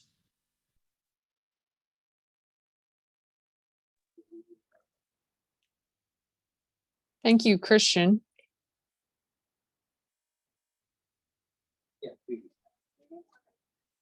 Next up, we will have Ryan Bender from Weill Cornell Medical College in New York, and he'll be presenting the next quick shot entitled DIY Bioreactors for Tissue Engineering, an ultra low-cost platform for perfusion, cell culture, and live imaging. I'm Ryan Bender, and our talk is DIY Bioreactors for Tissue Engineering, an ultra low-cost platform for perfusion, cell culture, and live imaging. We have no disclosures. Tissue engineering, which offers a promising pathway towards in vitro replication of 3D biological structures, is currently limited by challenges to the development of perfusible microvascular networks. While some strides have been made, there is substantial room for improvement in the facilitation of these processes. To outfit a lab for perfusion tissue culture, one must buy an extensive array of lab equipment, including tissue chambers and microfluidic chips that may cost up to several $100s each. Since many experiments require perfusion setups with different dimensions, starting perfusion tissue culture can be astronomically expensive. To address these needs, we developed tissue culture chambers using 3D printed molds that cost less than $10 per device. Using the computer modeling software Fusion 360, we generated parameterized models of molds and frames that enabled rapid customization. These pieces were then printed on a Prusa 3D printer using polylactic acid PLA filament. Positive PLA molds were filled with polydimethylsiloxane, PDMS, to create chambers, which I will now describe further. To assemble our DIY bioreactor, first collagen is poured into the PDMS chamber using needles to create channels. After seeding cells into the channels, a cover slip is placed on top of the collagen. A PDMS gasket is then placed on top of the cover slip before the upper and lower frames are added and bolted in place, sealing the chamber to prevent media leakage. Having developed a perfusible chamber, we needed a way to keep the device sterile. Our solution was to use inexpensive and readily available mason jars, adapting the lid to accommodate a PDMS inset to create a clear window that facilitated imaging and allowed tubing to reach the devices within sterile conditions. Now we needed a substantial reservoir that could supply sterile media to the devices. We developed PDMS twist-off lids for 50 milliliter conical tubes, allowing the tubes to serve as our reservoir. Noting that bubbles could lodge in the vascular device, damaging the endothelial lining, we developed a PDMS bubble trap to remove air bubbles from the flowing media. Our perfusion circuit works as follows. Media is drawn up from the reservoir by a peristaltic pump and driven into the bubble trap. The media continues onto the bioreactor, passing through the vascular channels of the collagen construct, then flows back to the media reservoir. As shown, all of the circuit except the pump remains within the incubator. The devices were successfully built at exceptionally low cost, and the autoclavable materials enabled reuse. The chamber design permitted intermittent live imaging, here demonstrating channel patency within a sealed bioreactor. We have maintained experiments in sterile tissue culture for up to 2 weeks, allowing us to pursue our vascularized biomimetic breast cancer model. To conclude, our novel bioreactor enables sterile, long-term perfusion and static tissue culture of centimeter-scale constructs with millimeter-scale vessels. Our circuit permits intermittent live imaging with light and fluorescent microscopy and confocal microscopy at the point of construct sacrifice. Our methods and printing code are readily transferable, enabling other labs to use our techniques to generate perfusion models at low cost. Thank you.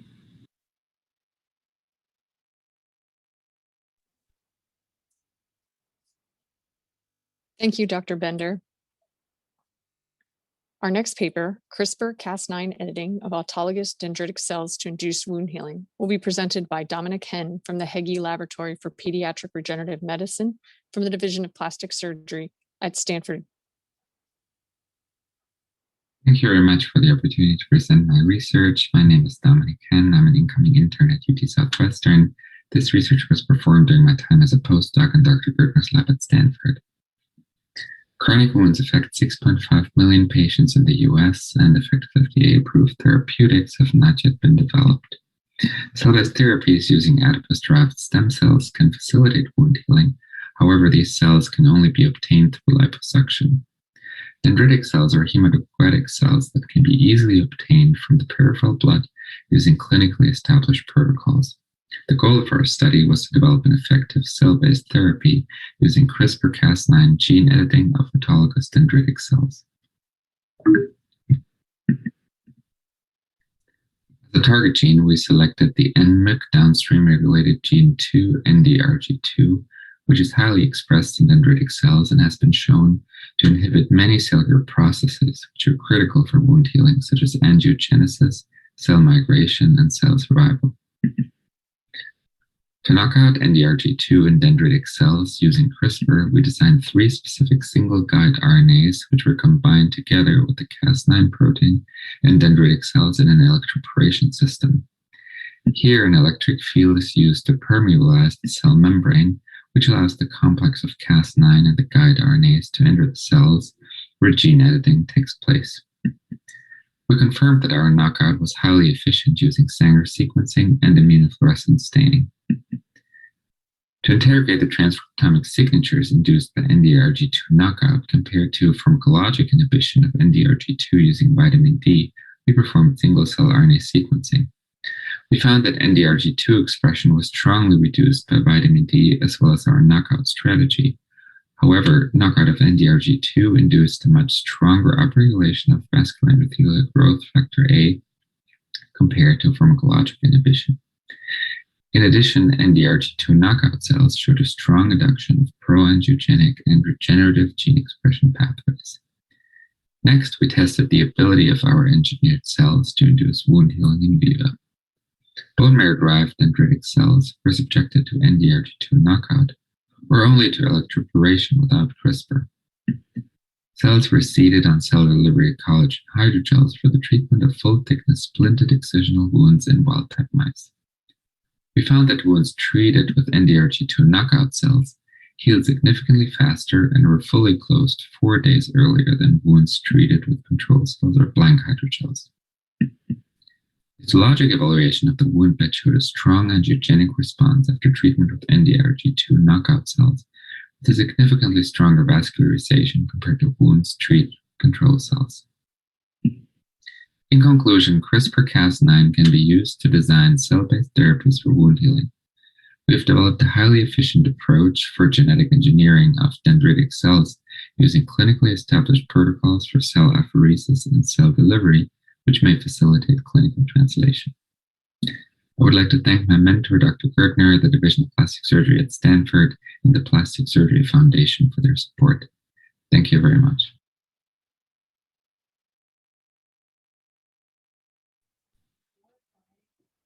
Thank you, Dr. Hen. Dia Hamude from Nippon Medical School in Tokyo, Japan, will be presenting in vivo quantitative analysis of subcutaneous membranous layers, superficial and deep fascia in 11 regions of the human body. Hi, my name is Dia Hamude. I am a research fellow in the Department of Plastic Surgery at the Nippon Medical School in Tokyo, Japan. High tension on the wounds, such as in the upper trunk, fat necrosis, and dead space, are the key risk factors for hypertrophic scarring and surgical site infections. These could be prevented by appropriate superficial fascia suturing. To improve subcutaneous sutures, the as yet poorly researched anatomy of the superficial fascia should be delineated. This study is the first to quantify superficial fascia throughout the human body in vivo. Ultrasound was used to analyze the superficial and deep fascia in 10 male volunteers at 73 points in 11 body regions, including the body trunk and limbs. Using ImageJ software, we obtained the number and thickness of all superficial and deep fascia layers, dermis and subcutaneous tissue thickness, in addition to the superficial fascia percentage. A multi-level mixed linear model was used for statistical analysis, and volunteers were counted as random effect. In total, we analyzed 730 ultrasound images and found that body regions varied markedly in the superficial and deep fascia content. Posterior chest had the thickest deep fascia, while anterior chest and gluteus had the most superficial fascia content, but differ significantly in the subcutaneous tissue thickness. In the anterior trunk, the anterior chest had significantly more superficial fascia content than the abdomen. Therefore, more attention is needed in the abdominal region to find and suture the superficial fascia layers to avoid complications such as fat necrosis and to ensure proper matching of wound edges under low tension. In the posterior trunk, the posterior chest had thicker superficial fascia layer than the lumbar region and more developed multi-layered deep fascia. The upper layer of deep fascia is loosely attached to the underlying muscle. This can serve the same role of the superficial fascia suturing by sparring the underlying muscle fascia and therefore avoiding the restriction of the underlying muscle movement. Covariate analysis helped understand the effect of local body environment on the superficial fascia content by showing that, regardless of the subcutaneous tissue thickness, the total and average layer thickness of the superficial fascia, the gluteus and abdominal region were always constant, opposite to the anterior and posterior chest, and to a lesser extent the other pooled body regions that were strongly affected by the subcutaneous tissue thickness becoming thicker as subcutaneous tissue thickness increased. These analyses confirmed that generally a higher superficial fascia content exists in the upper trunk of the body. In conclusion, high-tension body areas tend to have thick superficial and deep fascia layers, and a site-specific surgical approach is recommended for subcutaneous sutures. Thank you.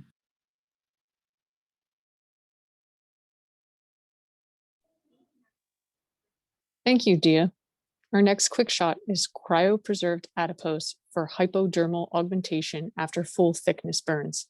presented by Sean Loader from University of Pittsburgh in Pittsburgh, Pennsylvania. Thank you very much. My name is Sean Loader, and I'm from the University of Pittsburgh. Today, I'll be discussing cryopreserved adipose for hypodermal augmentation after full-thickness burns. We have no disclosures. Our ultimate and ongoing goal in this study is to examine and improve reconstruction after complex burns with significant soft tissue loss. These are injuries which often require staged reconstruction and need for multiple anesthetic events to achieve an acceptable outcome. To address these points, we have developed protocols to safely cryopreserve lipoaspirate for staged reconstruction. We have previously found that viable cryopreservation is achievable if preserved immediately post-harvest, and that viability and architecture post-thaw is dependent on both selection of cryoprotectant and adipose particle size, with smaller being more effective. However, several key questions remain, specifically regarding the use of this adipose in a human-relevant complex burn model under conditions equivalent to modern reconstructive practice. To that end, we have optimized a porcine burn escharectomy model combining full-thickness thermal injury with resection to fascia to mimic the conditions of significant soft tissue loss. Utilizing this model, we were able to study the efficacy of cryopreserved adipose under different reconstructive paradigms, and specifically examine its effect on wound contracture, correction of the soft tissue deficit, and in minimization of adhesions in the reconstructed site. To this end, we first examined the appearance, thickness, and degree of contracture of control wounds receiving either no treatment or skin graft only, with expected findings of extensive contracture and robust granulation in the untreated wound, this comparing to minimal contracture and lack of significant granulation tissue depth after immediate skin graft. We next examined how placement of cryopreserved adipose into the base of the wound might function as an immediate dressing. We saw rapid integration and robust granulation with improved correction of the tissue deficit. However, while fat showed a statistically significant improvement in contracture versus control, this was subtle and not as effective as skin grafting. Importantly, though, we noted that wounds which received immediate cryopreserved adipose were grossly quite resistant to adhesions. After determining the map of the native mobility of porcine skin under traction as seen here, we next examined the wounds and found significant improvement in the mobility of any wound which received initial treatment with cryopreserved adipose in 3 of the 4 cardinal directions. So based on this, we actually tested 2 paradigms utilizing cryopreserved adipose, either fat followed by delayed skin or vice versa. We found that as much as with isolated skin or fat, the fat-first approach was most successful in correcting loss of soft tissue depth, while the skin-first approach was more effective in correcting contracture. Notably, both combined approaches were equal to or more effective than their monotherapeutic alternatives. In conclusion, our results from use of cryopreserved adipose in pigs were consistent with what we might expect from fresh adipose. And this is an ongoing project as we continue to explore and optimize use of this technique. And we are looking at the use of several pharmaceutical adjuncts now to further enhance our outcomes of interest, including viability of the cryopreserved graft. Thank you very much for your attention, and I will now take questions.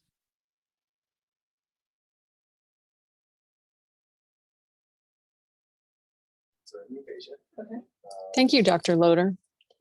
Mihran Kevar from Brigham Women's Hospital in Boston, Massachusetts will be presenting collagen glycodominoglycan scaffold can improve muscle function recovery after volumetric muscle loss in a rat model.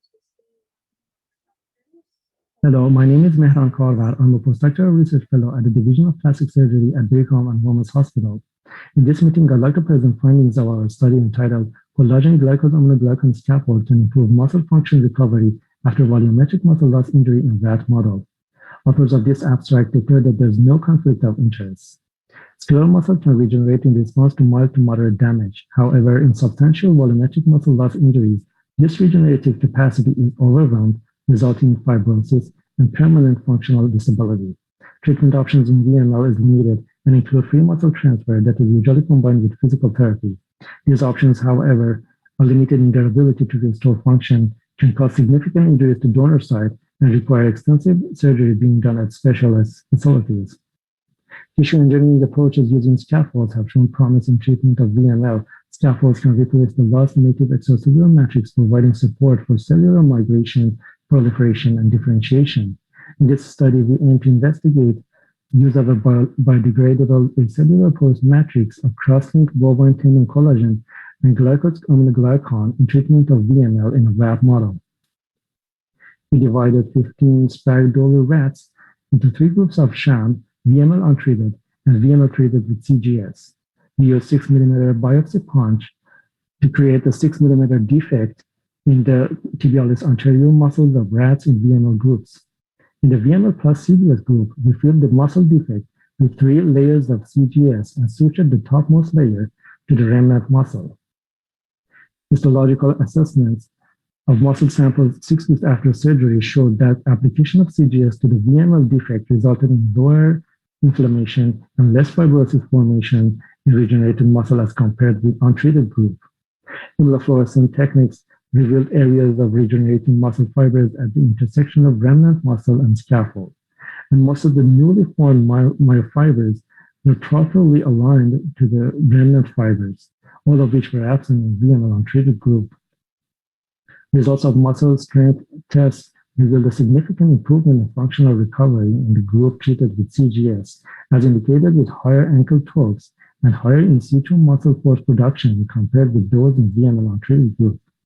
In conclusion, we showed that application of CGS in rat model of VML can limit fibrosis and can provide support for aligned myogenesis and can improve functional recovery following VML.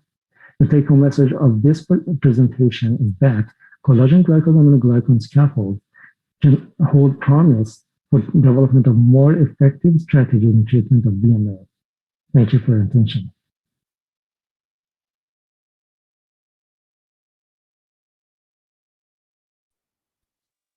Thank you, Dr. Carvar. Our next quick shot paper is Digit Tip Regeneration Following Amputation is Not True Regeneration. It will be presented by Jeffrey Hespe from University of Michigan in Ann Arbor. Hi, my name is Jeffrey Hespe, and I would like to thank the PSRC for giving us the opportunity to share our work today. We have no disclosures. Mouse digitip amputation has been used as a model to study tissue regeneration. Following distal phalanx amputation through P3, the digitip undergoes full regeneration, while a more proximal amputation through P2 results in fibrotic scar formation and failed regeneration. Recent work has shown that mouse digitip regeneration occurs via formation of a blastema, which is marked by PDGF-alpha positive cells. Regeneration in a mouse digitip, though, is different than what we see in humans, where adults who sustained digitip amputation do not show any signs of regeneration. Based on this, is mouse digitip amputation healing true regeneration? First, we wanted to evaluate a true model of regeneration seen in axolotls via blastema formation. We found that PDGF-alpha marks the blastema or the fibroblast-like blastema clusters in the axolotl regeneration, as well as the MPC clusters in the digitip amputation. But when we look closer at the top gene expression between axolotls and digitip amputation, there's little overlap between them, making us wonder how similar these processes are. If digitip amputation is not true regeneration, what other process could it be? As previously mentioned, PDGF-alpha marks the MPCs in digitip amputation. And we have shown through lineage tracing that PDGF-alpha cells also mark our mesenchymal progenitor population responsible for ectopic bone formation in our burn tenotomy model of heterotopic ossification. Could digitip amputation be similar to the aberrant wound healing seen in HO? We looked for a blastema gene expression within the PDGF-alpha cell populations in HO and found they co-express blastema genes fibrillin-2, aggrecan, and LTBP2. To study this hypothesis further, the HO formation and digitip amputation may be a similar process. We merged single-cell RNA-seq datasets for both for comparison. We focused on the PDGF-alpha positive mesenchymal progenitor cell population seen here and found that the cells that turn into bone have similar transcription profiles based on their spacing and reduction plots over time marked by these dotted clusters. Trajectory analysis where 2 and 3 mark more differentiated populations and where alkaline phosphatase mark the osteogenic branch and SOX9 mark the chondrogenic branch, what we found were that at baseline, these are unique populations, but they occupy similar trajectories over time marked by these circles, suggesting they have similar differentiation processes toward chondrogenic and osteogenic phenotypes. Finally, gene expression between groups demonstrated a large number of similar differentially expressed genes between the two processes, suggesting they may be similar. In conclusion, MPCs and DTA appear to be different than axolotl regeneration. MPCs and HO express markers upregulated in DTA repair MPCs, and MPCs are transcriptionally similar and follow analogous trajectories in both HO and digitip repair. I'd like to thank everyone that contributed for this work. Thank you.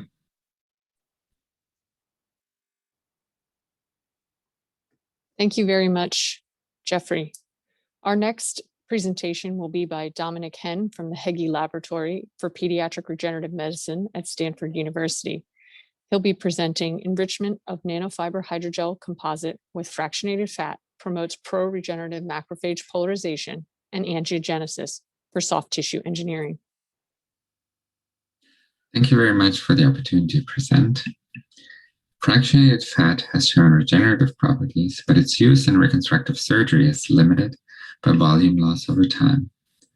Previous studies have shown that hydrogels composed of hyaluronic acid and polycaprolactone nanofibers induce angiogenesis, cell migration, thereby promoting tissue restoration. The goal of our study was to use fractionated fat to enhance the capacity of nanofiber hydrogels to generate large volumes of vascularized tissue. Fractionated fat was generated by emulsification of groin fat pads from rats and mixed in a 3:1 ratio with our nanofiber hydrogel composite. Fat-enriched composite or composite alone were then used as a scaffold for tissue engineering in a standardized arteriovenous loop rat model. Here, an AV loop is microsurgically created between saphenous artery and vein using a contralateral saphenous vein graft. The isolation chambers were subcutaneously implanted into the groins of rats and explanted after 21 days of implantation. After enrichment with fractionated fat, we found a successful engraftment of signet ring-shaped adipocytes into the nanofiber scaffold. Histologic analysis of the explanted tissue showed that nanofiber composite that had been enriched with fractionated fat maintained its shape over 21 days without shrinking and demonstrated a significantly stronger angiogenesis compared to the composite alone. Fractal analysis of histologic images demonstrated a significantly higher lacunarity in fat-enriched composites, which measures tissue heterogeneity, indicating a stronger tissue remodeling. Fat-enriched tissue showed a significantly higher number of CD34 positive cells, indicating that transplanted ASCs persisted over 21 days. In addition, we found a significantly higher number of regenerative macrophages marked by CD163 in tissue enriched with fractionated fat, which indicates that the fractionated fat method might have an impact on macrophage polarization. In conclusion, fractionated fat can improve the stability and angiogenic capacity of nanofiber hydrogel composites, which may be a promising approach for durable defect reconstruction with vascularized soft tissue. I would like to thank my mentors, Dr. Gertner, Dr. Sachs, and Dr. Reddy, and the entire team at the Hegge Laboratory at Stanford for their support. Thank you very much.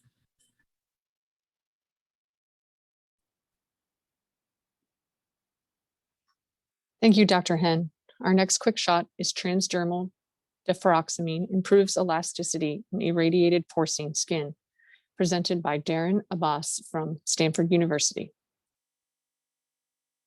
Hello, everyone. My name is Darren Abbas, and I'm currently a postdoc in Dr. Derek Wan's laboratory, and I'll be discussing how transdermal deferoxamine improves elasticity in irradiated porcine skin. I have no disclosures. So radiation therapy has been a revolutionary adjunct in the treatment of oncologic pathologies. However, radiation has significant side effects such as skin fibrosis, joint contracture, and decreased cosmesis, to name a few. Radiation-induced fibrosis is a multi-billion-dollar industry, yet few treatments exhibit great benefit. Deferoxamine is an iron chelator that has demonstrated promising results as a treatment modality for radiation-induced fibrosis. However, it has only previously been used in an intravenous form. Our lab has developed a novel proprietary transdermal deferoxamine patch to combat this issue of radiation-induced fibrosis. The purpose of this study is to determine the efficacy and safety of this patch in a porcine model. Using 3 adult red Duroc pigs, we irradiated their flanks bilaterally with 30 grays of unfractionated radiation. The irradiated flanks were then divided into 5 distinct treatment conditions: prophylactic or PPX, which involved daily patching for 4 weeks prior to radiation; continuous group, which involved patching every day from 4 weeks prior to radiation wounding up till 16 weeks after radiation wounding; an acute group, which involved patching every day for 12 weeks immediately after radiation wounding; a chronic group, which involved daily patching for weeks 12 to 16 after radiation wounding; and an IR control group, which involved no patching at all. Each pig received a different dose of the DFO patch. One pig received a 0.5 milligram patch, another received a 1 milligram patch, and the third pig received a 2 milligram patch. We then took biweekly blood samples and performed mass spec on these samples from each pig to monitor for any systemic effects of deferoxamine exposure. To monitor in vivo skin elasticity, we utilized the non-invasive suction cutometer device weekly throughout our experimental timeline. On the left side of the slide, we see the mass spec performed on these blood specimens at the end of the experimental timeline, and none of the pigs demonstrated any evidence of systemic deferoxamine exposure.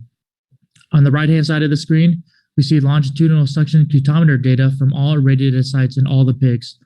We can see that in a 0.5 milligram patch, there appears to be minimal improvement in any of our treatment conditions. However, in the 1 milligram and 2 milligram patch, there appears to be significant improvement in skin stiffness in the continuous group, a moderate effect in the acute group, and reversal of radiation fibrosis in the chronic group.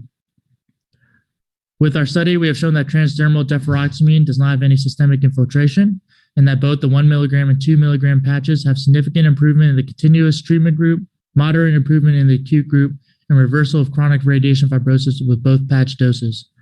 With this data, we have demonstrated that transdermal deferoxamine is a safe and effective treatment for radiation-induced fibrosis and porcine skin. I would like to thank Dr. Derek Wan and Dr. Michael Longacre for their help with this project. I would also like to thank all the members of the Wan and Longacre lab and all of our funding sources here. Thank you.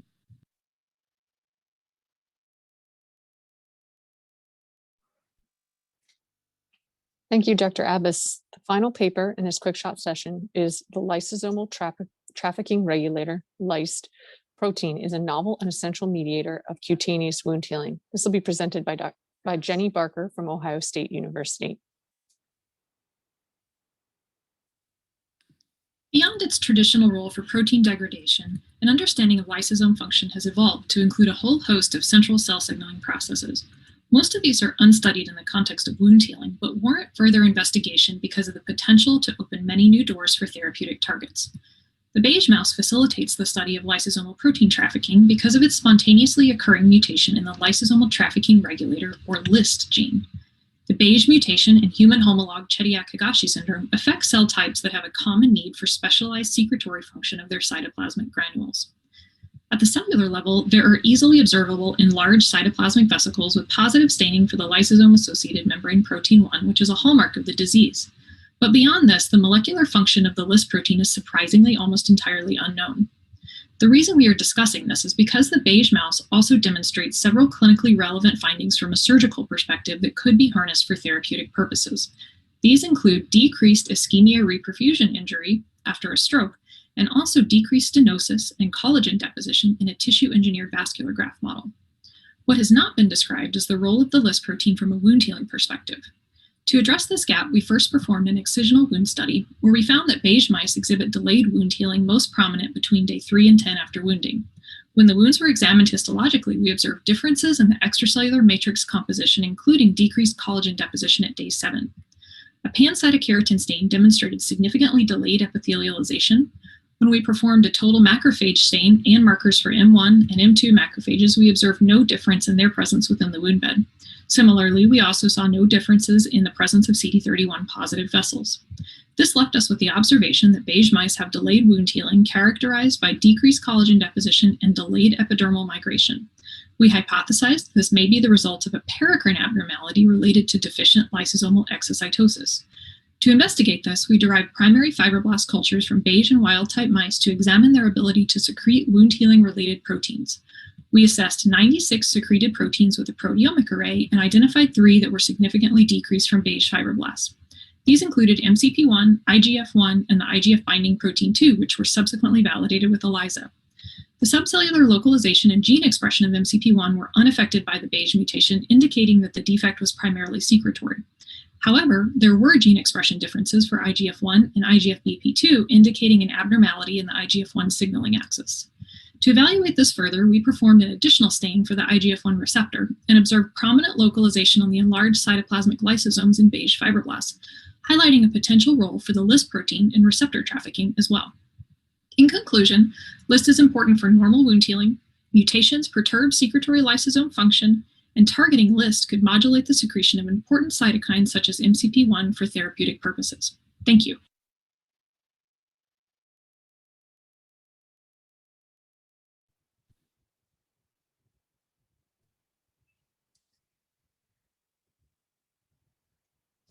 Thank you very much to all of our quick shot presenters. I think we have about 5 minutes before the next session, if anyone has any questions.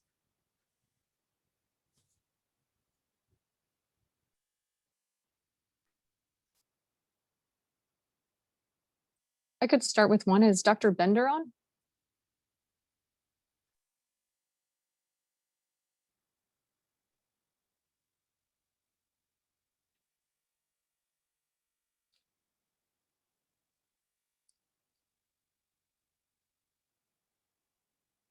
Looks like Dr. Bender is on, but I can't hear him.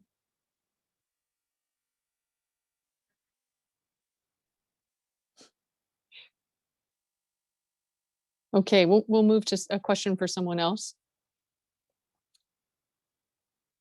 Dr. Loader?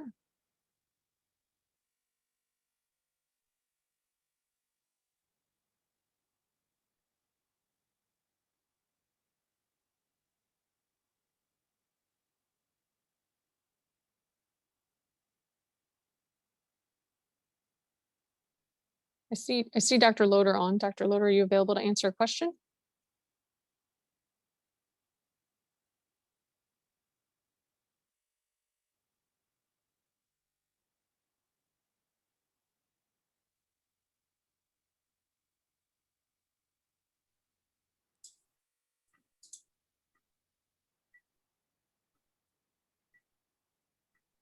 Great, and as Dr. Levy's pointing out, we can also type questions into the chat.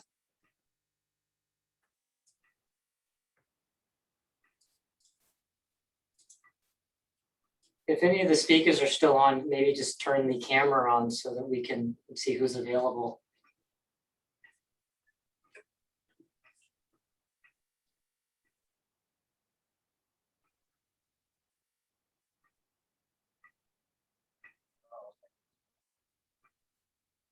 Oh, great. Thanks, everyone.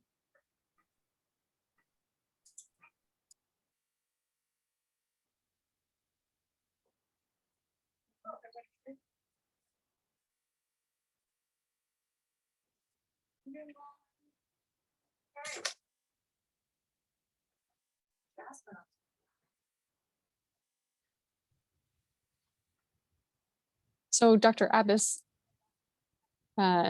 for your look at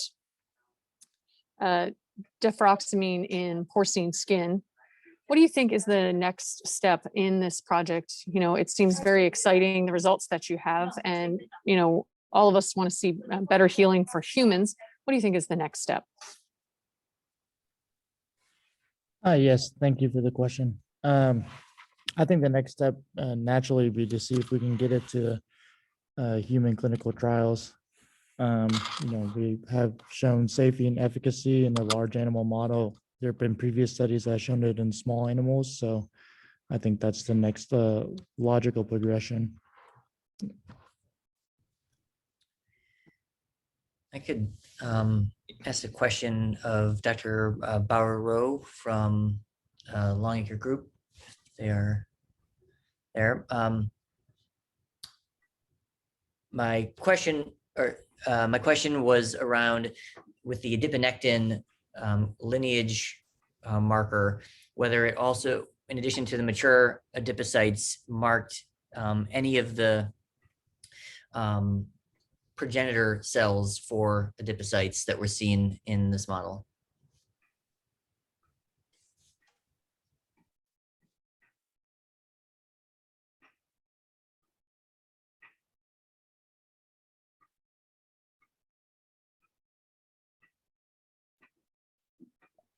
I think Dr. Hen gave that presentation.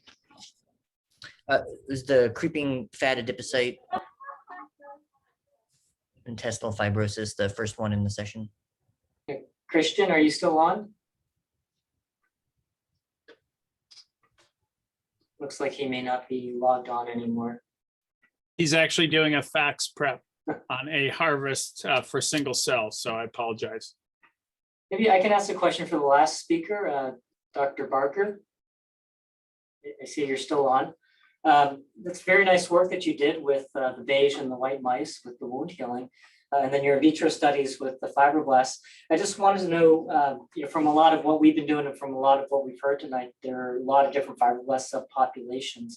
When you obtain these fibroblasts, were they just lineage gated, or did you positively select for them, or were they any specific subpopulation you may have been looking at in particular? No, these are a very, very straightforward. We select for them just with adherence to the dish. The reason for that is that there's such little that's known about this protein. It's a complete black box, real challenge.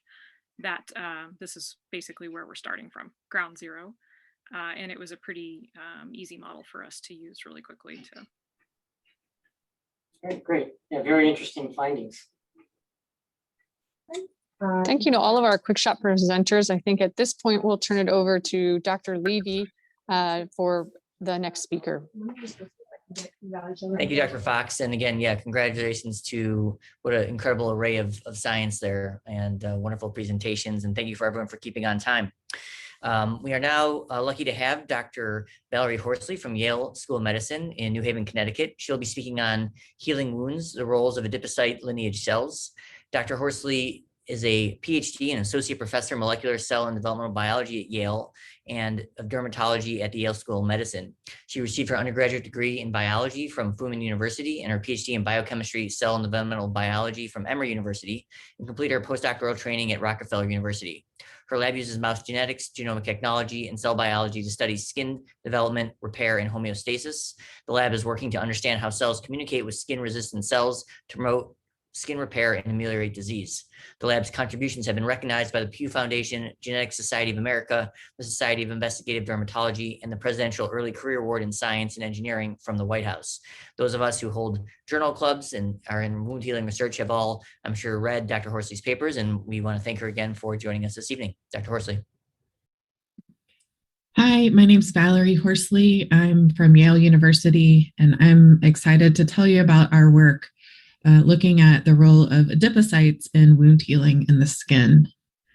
So the skin is an amazing organ that is our primary protection against the outside environment, and it's highly regenerative. And so in my laboratory, we're interested in understanding what are all the cells that work together and the molecular cues that coordinate skin repair.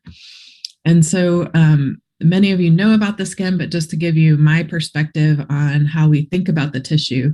So at the top, the outer surface of our bodies is covered in the epidermis, which provides that highly protective barrier and is highly regenerative, turning over at what's thought every 2 to 4 weeks. And supporting these essential cells are the stromal or dermal cells, and there are multiple different parts of the dermis, and it's filled with many different cell types, including blood vessels, fibroblasts, and we've been particularly interested in the dermal white adipose tissue, which you may have learned was initially called the hypodermis, but we really feel that these lipid-filled mature adipocytes are essential players in the dermis, and so we've tried to term them the dermal white adipose tissue, or DWAT. And this layer of fat extends all throughout the entire skin tissue, perhaps not in the palms or soles of our feet, but it does surround the majority of skin tissue and is separate from the subcutaneous depot, which lies underneath. And so today I'd like to tell you about our work looking at mature dermal adipocytes and skin repair. And this was work of a talented postdoc, Brett Shook, who's now an assistant professor at George Washington University, but he was a postdoc in the laboratory. And so skin injury follows multiple different stages. After injury, there's an immediate inflammatory response in which monocytes are recruited to the wound site from the blood, and they differentiate into macrophages, which are an essential cell type to clear pathogens and promote the next stage of the repair process.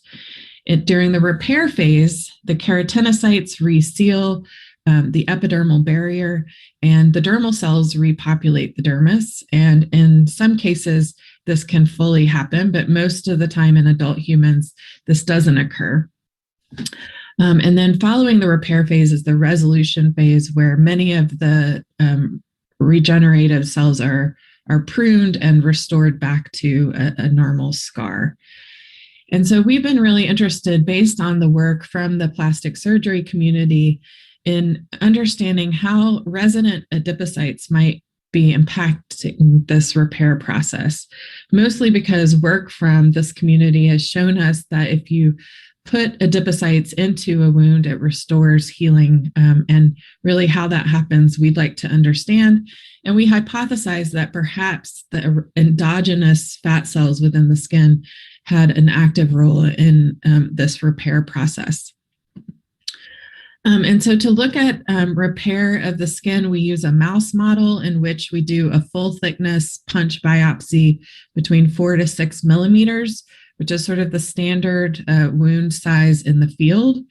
And this gives us a stereotypical wound repair process. So after 2 days, there's an inflammatory response, and you can see that in a section of mouse skin from a 2-day wound, you can see there's a scab at the top of the wound bed, and these are immune cells that are starting to fill the gap that was formed by the injury. And you can see the adipocytes here, this white area adjacent to that. At 5 days, you can see that we've resealed the epidermal barrier. So this is indicated by this black line. And then underneath, if we stained for fibroblasts, we could see they're starting to come into the wound bed. And then by 7 days, you can see that there's starting to be a remodeling of the epidermis. And again, the dermis is starting to be restored with extracellular matrix. And we can look at this restoration of cells a couple different ways by staining. So this is a section of the 7-day wound where we've used antibodies against SMA, and you can see which marks the myofibroblasts that repopulate the wound bed. And you can see this nice repopulation of fibroblasts that are going to restore the ECM, or the extracellular matrix, in the dermis. And then we can also use flow cytometry, and this is really useful in earlier stages for inflammation to look at immune cells, which we can look at with various cell surface markers. And so using this model, we've been able to explore multiple cell types during the wound repair process. But in this project, we wanted to understand whether mature adipocytes, these lipid-filled cells that reside within the skin tissue, functionally contribute to skin repair. And so to do this, Brett used a mouse model in which adiponectin, which is a mature adipocyte marker, was crossed to a membrane GFP marker. And so that we could label the adipocytes with membrane GFP and follow them in their contribution to wound repair.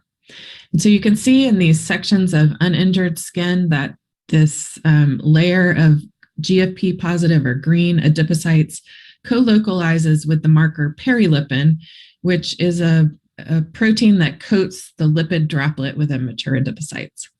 So just like we expect, we see a nice co-localization of these two markers, indicating that we're looking at mature adipocytes. And to our surprise, when Brett followed these cells after 16 hours of injury, he noted that there was a population of GFP positive cells that lacked that red perilipin marker. So these cells didn't have a lipid droplet. So you can see that in the split panels here. And so we hypothesized that this population of cells could either be from a stem cell, an adipocyte stem cell that has differentiated and formed a new mature adipocyte that would have the membrane GFP, but hadn't filled with lipid yet or created a lipid droplet. Or this could be a mature adipocyte that had released its lipid and then lost its lipid droplet and then would lack that. And because of the timing of this at 16 hours, we even noted them as early as 6 hours. We thought that this probably is not a stem cell proliferation differentiation process, which would require at least 24 hours to form a population like this. So we hypothesized that this was a lipolysis process.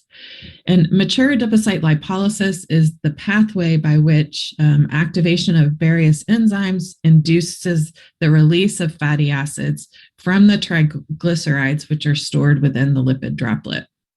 And this is primarily driven by the rate-limiting enzyme ATGL, which is a lipase that cleaves the first triglyceride off of the first fatty acid off of the triglyceride, which contains 3 fatty acids.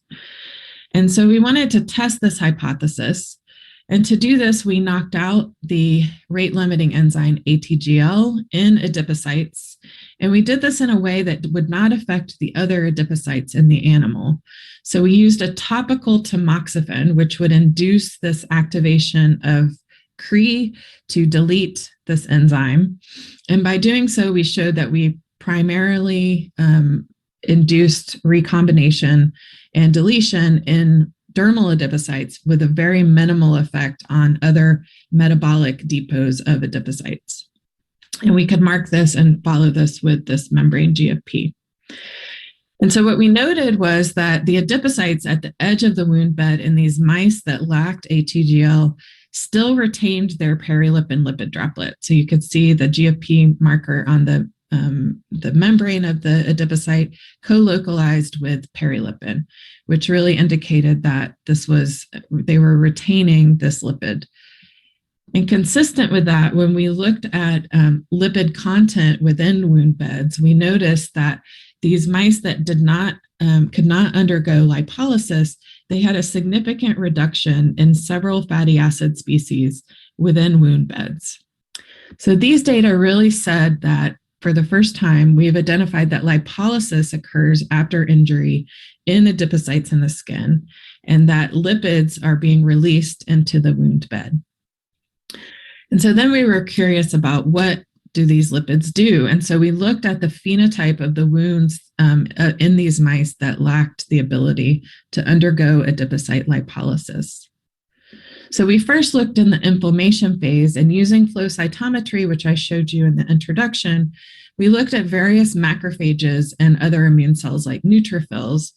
And we noticed that these mice that lacked ATGL really had fewer macrophages within the wound bed. And in particular, they had a reduction in the macrophages that were formed from those monocytes that are recruited from, that are expressing Ly6C high. So you can see this reduction. But we didn't see a significant reduction in resident macrophages or neutrophils, which also come from the blood. So it wasn't a total recruitment defect. Consistent with a macrophage defect, what we noticed was in the repair phase, there were multiple defects. What I'm showing you here is that there's a significant reduction in CD31 positive blood vessel regeneration during the repair phase. So unlike the control, which is regenerated blood vessels, you don't see that regeneration in the mutant. And so these data are consistent with a macrophage phenotype. So if you delete or inhibit macrophages, you see similar phenotypes in these wounds. And so these data suggested that this ATGL-driven process releases fatty acids into the wound bed, and that results in sparking the inflammatory response that occurs after injury. And so then we wanted to understand, well, what happens to these adipocytes that lack lipid? And so Brett noticed that if he labeled adipocytes prior to injury and then followed them until 7 days after injury, that there was a population of GFP positive cells that resided from these mature adipocytes that seemed to populate the stromal regenerative dermis. And so we wanted to understand what these were. He did an experiment, which I'm not going to show you, that showed that this contribution was required ATGL. So in mice that lacked the ability to undergo lipolysis, we didn't see this contribution of these mature adipocytes. And so to understand what these cells were, Brett did a lot of experiments. They're pretty minor population. So he had to isolate many different wound beds to get the ability to look at the transcriptional profile of these GFP positive cells compared to adipocytes and other cell types in the wound bed. And what we noticed from the global transcriptional profiling was that these GFP positive cells looked much more like fibroblasts than they did adipocytes.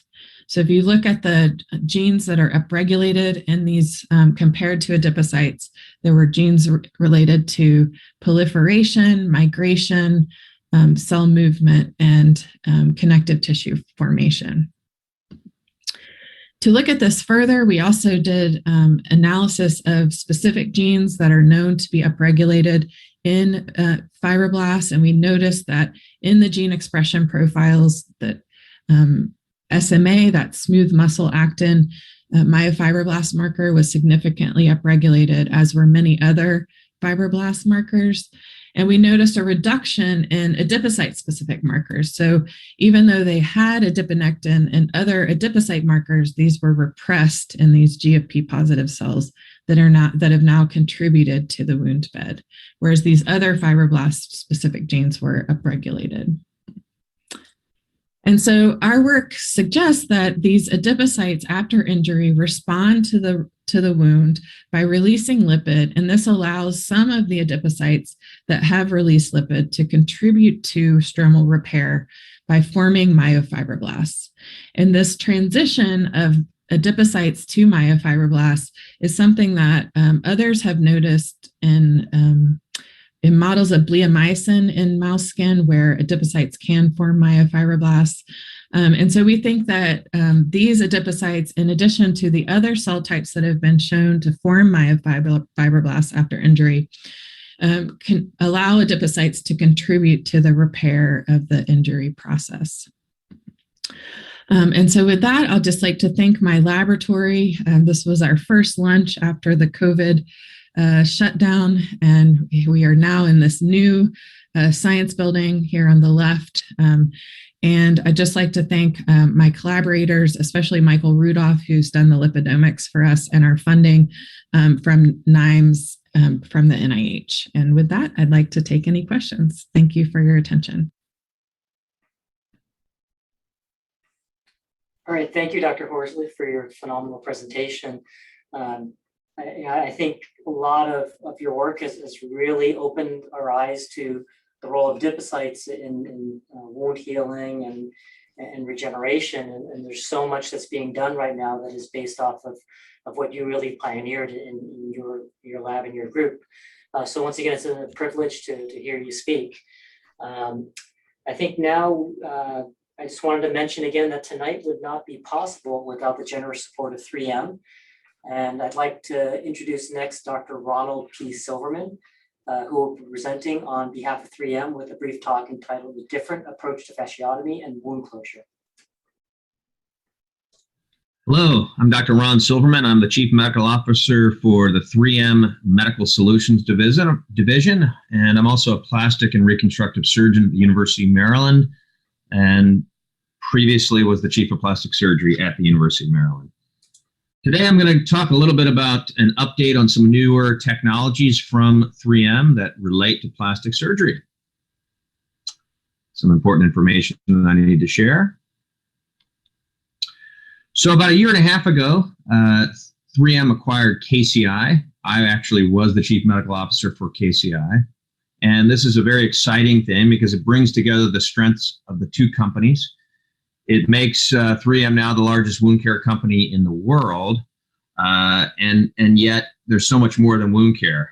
It also brings a lot of the scientific expertise that 3M has on many things applicable to our products, particularly adhesives, but many other manufacturing and scientific expertise. So for those of you who are not familiar with 3M, or maybe you just think of 3M as the Post-it note company, 3M is a very large company, present all over the world. There's 4 business groups. One of them is the healthcare business group. Over 96,000 employees globally, many patents, and the company is old. It's been around for over a century, and it's one of the Dow 30 companies. And you can see we're really all over the world from this slide here. So when I heard about the acquisition, as someone as the chief medical officer from KCI, I was very interested. And so I started to notice that there actually are a lot of things from 3M around. And there's a saying that you're never more than 10 feet away from any 3M product in your life. But I think that's true in the operating room, certainly. And I just took a couple of pictures walking around that day. As you can see, tape, electrodes, bear hugger, patient warming system, Tegaderm, Steri-Strips, even Avogard, where you sterilize your hand, and so much more.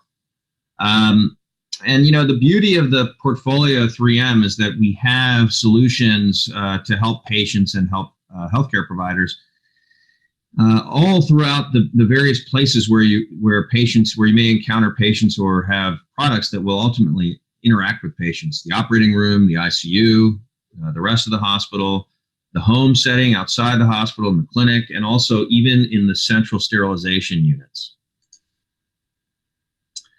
But specifically from the standpoint of a surgeon, 3M has solutions preoperatively, intraoperatively, and postoperatively, with the idea really of streamlining the process and reducing complications.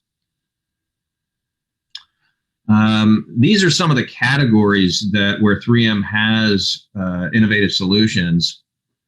And, of course, personal protective equipment has become lately a hot item, but many other things. Nasal decolonization is an example, intraoperatively, temperature management as an example. And postoperatively, of course, the Steri-Strip has been around for a long time, but with the addition of KCI, we also have Prevena negative pressure system for closed incisions.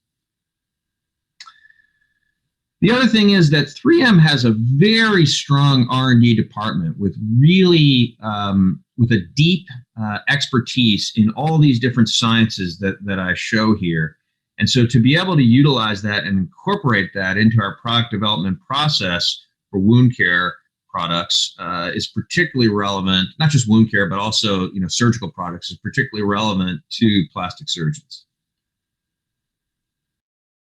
And this is a slide that shows some of the products that have been introduced that are really new to world type products by the combined 3M plus KCI entity. We call it the 3M Medical Solutions Division. But you'll recognize some of these things that have really changed the way that clinicians approach patients. So I want to go a little bit deeper into Prevena because it's been a rapidly growing therapy that's made a huge difference in my own practice, but also has made a big impact in various specialties, including plastic surgery. So you may be familiar with this, but Prevena was designed based on the observation that surgeons were using traditional VAC therapy on top of closed incisions. And we witnessed this, we saw this and felt, and actually there were some studies that showed benefit in reducing infections, reducing dehiscences and other complications. And so 3M went ahead and designed the Prevena portfolio with the idea of optimizing this therapy specifically for closed incisions. And you can see there's different sizes, and there's a few more new ones now that I'll talk about in a moment. One of the things that we learned was that, although originally it was thought that a big part of what Prevena does is remove drainage from the incision, it does that for sure. But that's only one thing. And, a big part of it is the mechanical stabilization of the incision. So as the air gets drawn out of the foam, you watch the foam get flat, but you also watch it get narrower. And it really, literally, it's like holding together the incision actively for the full amount of time that it's on, which is, can be up to a week. We've noticed that the strength of the incision is stronger. This is in animal studies, both while it's on, but also after it's removed. There's a narrower dermal scar, there's reduced swelling, there's improved blood flow as the negative pressure dilates the capillary wound bed. There's also increased lymphatic drainage. We've seen this in both, really nicely shown in some animal studies. And there's reduced hematoma and seroma. we've seen this in animal studies, but we've also seen this in several clinical studies, and it's not because the fluid's getting sucked out into the canister. We believe that's from the reduced edema and improved lymphatic drainage that you see in the area. So the evidence has been evolving. It's been growing pretty rapidly. And, you can see here 3 recent randomized controlled trials at very reputable institutions in various high-risk types of incisions. One from Hopkins looking at Whipple operations, multi-center study in Germany looking at vascular surgery incisions of the groin in high-risk patients, and one from the Cleveland Clinic looking at revision hip and knee arthroplasty. And you can see that the reduction in complications is pretty dramatic in all of these. And I think the reason that it's, you see these sorts of dramatic results when you study a patient population that is particularly high risk.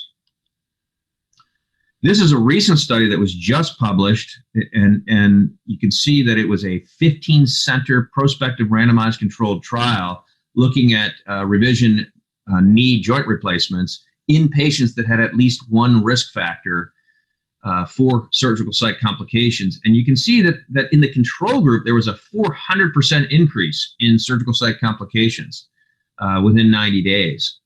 And also, there was, in the control group, there were 3 times as many, 300% increase in the rate of patients getting readmitted to the hospital.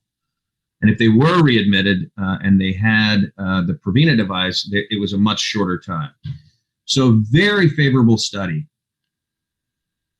We went to the FDA with the growing, accumulating data. It actually wasn't including that study because that just got published. But in 2019, we went to the FDA with the current available data on Prevena specifically. And we actually were able to get this is, by the way, a published meta-analysis that came out right before we went to the FDA by Devinder Singh et al. And you can see everything to the right of that forest plot line favors Prevena. These are all the non-randomized studies. And these are all of the randomized controlled trials. Everything to the right of the line favors Prevena in terms of its ability to reduce surgical site infections. We took this data, went to the FDA, and they granted us this, this new indication, which essentially states that the Prevena system aids in reducing the incidence of seroma, and also in patients that are at high risk for postoperative infections, reduces the incidence of superficial surgical site infections in class 1 and 2 wounds. This is phenomenal. It's a high bar to get this sort of thing approved by the FDA, and so we're very pleased by that. This is a patient of mine that required a paniculectomy at the time of a hernia repair. You can see she's still obese, very high risk of complications. I used what we call Prevena Plus, which is a customizable version of Prevena, and did a fleur-de-lis paniculectomy in this patient. I told her she was invariably going to get some kind of wound breakdown, but I was hoping to reduce it and minimize it with Prevena. And here she is 3 weeks post-op with literally 0 complication. So I'm very pleased with this. I don't believe I could have expected this with traditional dressings. One of the things we've noticed with Prevena is that when you take off the dressing, this is a picture of a patient with a hip fracture 6 days after, you can see the imprint of the foam.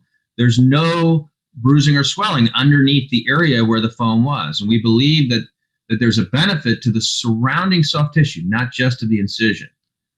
And therefore, we have designed some different shapes of Prevena called Prevena Restore, intended to cover larger areas so that you can have the benefit of the negative pressure, not just on the incision, but on the surrounding soft tissue, reducing edema, reducing swelling, bruising, fluid collection. And here's just some examples of what the different types of shapes that we have. And it can be used in different body parts, as you can see here. In these examples. And this use is growing. Another innovation from 3M that I want to bring your attention to is vac therapy with installation. This is the intermittent automatic delivery of fluid to a wound in open wounds. So shifting gears a little bit from closed incisions to open wounds. And the beauty here is that you can deliver fluid to a wound without having to take down the dressing. It happens in an automated and repeated way. And if you use the default settings, you can wash out a wound about 20 times in a 3-day period without taking down the dressing at all. So why not do that? Of course, wounds are generally dirty. In fact, they're almost always dirty. And naturally, it would benefit the wounds from cleaning them frequently. And the evidence is showing that. Here's a nice study out of Georgetown, Chris Attinger's department, looking at a cohort of patients where they used Veriflow with saline versus standard vac therapy. And in just about every measure, there was a benefit. You can see reduced length of stay, reduced days till final surgical procedure. There was recently a meta-analysis published looking at all of the published studies on VAC with installation. And you can see the numbers of studies based on the different types of outcomes here. And the bottom line is that there was a statistically significant benefit in this meta-analysis published by Alan Gabriel, showing reduction in trips to the operating room for debridement, shorter time to final surgical procedure, shorter length of therapy days. So we're very excited about this. Obviously, if you can shorten those things that I mentioned, fewer OR trips, fewer hospital days, there's tremendous cost savings that can be appreciated. And this is an economic analysis based on that study, the meta-analysis. I also want to mention a new foam with the Veriflow dressing that has the waffle shapes here. And this study showed that you can reduce the amount of non-viable slough, thick exudate, yellow, non-viable slough on the surface of the wound when using this device. And this is a study out of France. These are 3 pictures of pressure ulcers. On the left is before, on the right is after, without debridement, just showing that this waffle shape, we call it Veriflow Cleanse Choice dressing, actually removes the non-viable surface tissue from a wound without requiring a surgical debridement. So we're very excited about that. And this is just a case of a patient that showed up in the emergency room with these leg wounds. You can see after one dressing change without any debridement, all that, whether it's necrotic subcutaneous fat or just fibrinous exudate, all came off with the dressing. This is combined, of course, with Veriflow. So it's the solubilization and then the removal of that material. We have a new drape technology coming out that allows, allows for a less painful removal of the drape, which of course everyone loves, but it also allows the drape to be repositioned upon placement within the first 20 or 30 minutes. We're very excited. We hope to have this. These are just some of the types of wounds that have been used with that. And I'll close with another technology that we have, which is a chlorhexidine gel pad with a little slit in it. We call it the Pac-Man as a nickname, but it can go around not just IV lines, and there's strong data demonstrating the benefit of it around IV lines, but also around drains and pins, as you can see in this case here. And so we're very excited about this. And in the interest of time, I will close out. Look forward to interacting with all of you. As you go through your residency, you will encounter 3M products for sure, and we look forward to gaining your feedback as we continue to bring innovative solutions to your surgical practice. Thank you. Thank you, Dr. Silverman. Really interesting talk, and truly grateful to 3M for their support. Having trained at University of Michigan, we always hear the lore of the wound vac and where it was initially developed and discovered, and having a tie back to the University of Michigan. So great to see how that has advanced over the years. Now I'd like to move on to introduce Dr. Jennifer Alicieff from Johns Hopkins School of Medicine in Baltimore. She's going to be speaking on the immune system in wound healing. Dr. Alicieff is a Morton Goldberg Professor and Director of Translational Tissue Engineering Research at Johns Hopkins Department of Biomedical Engineering and the Wilmer Eye Institute, with appointments in chemical and biological engineering, material science, and orthopedic surgery. She was elected to the National Academy of Inventors, a young global leader by World Economics Forum in 2018. She was elected to the National Academy of Engineering and National Academy of Medicine, and in 2019 received the NIH Director Pioneer Award. Jennifer received a bachelor's degree in chemistry from Carnegie Mellon University and PhD in medical engineering from Harvard MIT Division of Health Sciences and Technology. And later she was a fellow at the National Institute of Dental and Craniofacial Research.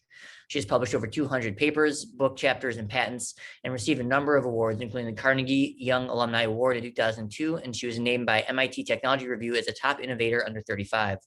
She is committed to translation of regenerative biomaterials and founded several companies and participates in several industry advisory boards, including the state of Maryland's Technology Development Corporation. Jennifer's initial research efforts focused on development of biomaterials for studying stem cells and designing regenerative medicine technologies for application of orthopedics, plastic and reconstructive surgery, and ophthalmology.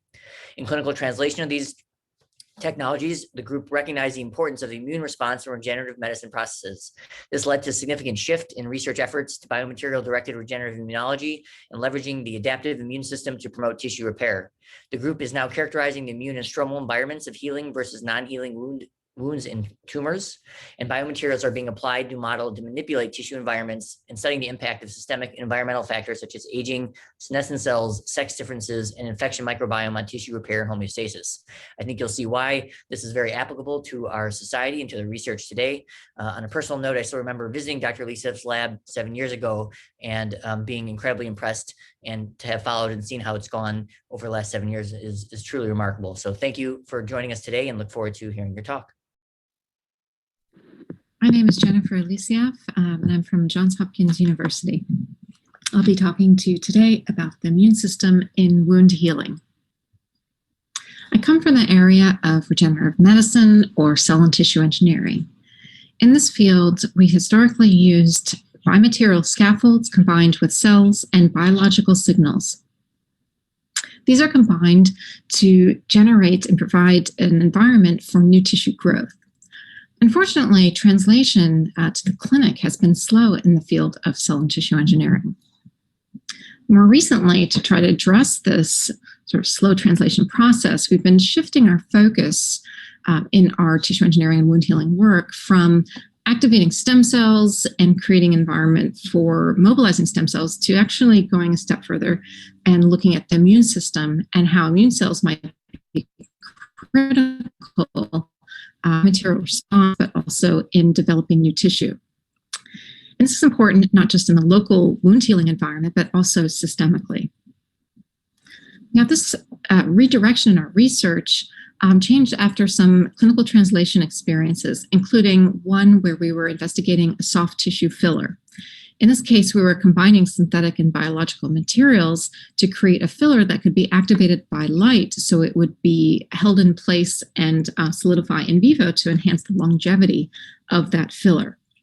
And we did a clinical trial where we implanted the filler in skin or tissue that was going to be excised, and we could then look at the response to that filler. And while it was broadly compatible and we did not see too much of a foreign body response around these materials, we were able to see T cells, so CD3 positive T cells that were either CD4 or CD8 positive. So depending on where the biomaterial was in the local environment and the composition of the material, you can change the immune cells that are responding to that implant. So let's just review quickly the basic components of the immune system that we're going to look at more closely in wound healing environment. So first we have the innate immune system, which responds quickly but is less specific. Now can respond to an infected cell, a tumor, a wound, or a biomaterial. It's responding to danger signals from those things. And in response, a number of cell types will secrete factors to either kill the infected cell or somehow respond to the wound or material. Cell types that are critical in this response include neutrophils and macrophages. Macrophages in particular have received a fair amount of attention for their role in the wound healing response. So the adaptive immune system is responding slower, but is very specific and has memory. So here we have response to specific antigens that can be presented on antigen-presenting cells that can either be dendritic cells or macrophages. And these specific signals or peptides can be presented on MHC molecules that are then binding with T cell receptors. There are two types of T cells that we will be looking at, CD4 cells, CD8 cells, and there's also interactions with B cells that are producing antibodies. Now, these innate and adaptive immune cells are interacting. So there are cell types that have sort of properties of both gamma delta T cells and innate lymphocytes. Innate lymphocytes behave functionally like other innate immune cells, but they come from a lymphocyte lineage. Now, as we're studying the role of the immune system in wound healing and biomaterial response and regenerative medicine therapies, we first started looking, well, what is the natural immune response after tissue injury? What does this immune response look like in a healing wound? And how is that similar or different from the immune response in a non-healing wound characterized by fibrosis and chronic inflammation? And can we use this information to redirect and shift that non-healing wound to resolution and healing? An example of a healing tissue that we'll use is muscle tissue compared to a non-healing wound that can be portrayed in cartilage tissue, which when damaged does not repair. So biomaterials can also change the local environment. So we were talking about biomaterials as a scaffold for cell and tissue engineering, and now we're talking about biomaterials and how they might modulate the immune environment, and hence then the wound healing process. So you have trauma, tissue trauma inducing the immune response, and biomaterials can further impact this immune response and modify it. So we have biological scaffolds that are derived from the extracellular matrix of tissues, and some of these are commercially available. And these biomaterials tend to produce a pro-regenerative environment, and we'll talk about what that is characterized by. And that's opposed to synthetic materials. So synthetic materials have a number of benefits in that they're highly controlled, can be sort of the chemical entities are well known, and it can be more easily manufactured. But even the most biocompatible material has some level of foreign body response or a fibrous capsule surrounding the implant. And here are examples of cells infiltrating an extracellular matrix scaffold and the foreign body response around a synthetic material. So essentially, the biomaterials can create a pro-regenerative or pro-fibrotic environment.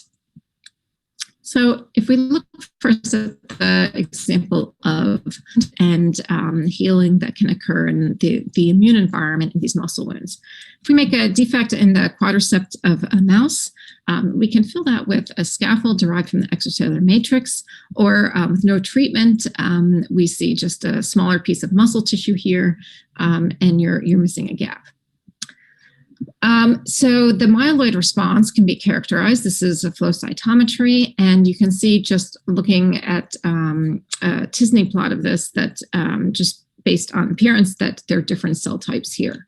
What are some of these cell types? Well, on the ECM scaffold, we have a number of myeloid cells. Many of these are eosinophils. And we have scaffold-associated macrophages and regular macrophages here in the two blues. And we have neutrophils, some here in the no treatment. So definitely differences in the myeloid response, but also differences in the adaptive response. So essentially, implanting these extracellular matrix materials, we get an increase in the percentage of CD4 positive T cells. So these are helper T cells that secrete cytokines. Now, these can further be classified into different types of CD4 T cells. So we have the Th1, Th2, and Th17. So the Th1 T cells are secreting interferon gamma, and they are there as part of host defense against intracellular pathogens. Th2 cells are characterized by secretion of IL-4 and IL-5 and IL-13, and they are associated with Helminth defense. And Th17 cells characterized by secretion of IL-17, and these are part of host defense against extracellular pathogens. Also associated with fibrosis and regeneration, we're going to talk about in the Th2 T cells. So if we take that biological scaffold and we're putting it in a muscle wound, well, we look at the CD4 T cells that are secreting interleukin-4. Those are the Th2 T cells. And we see a few of them in the regular muscle wound. But when we put in that biological scaffold that promotes healing, we essentially see a boost in those Th2 T cells.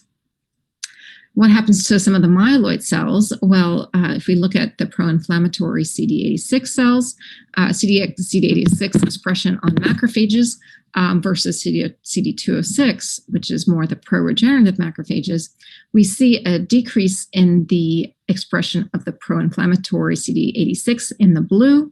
CD206 stays relatively the same except for the collagen scaffolds.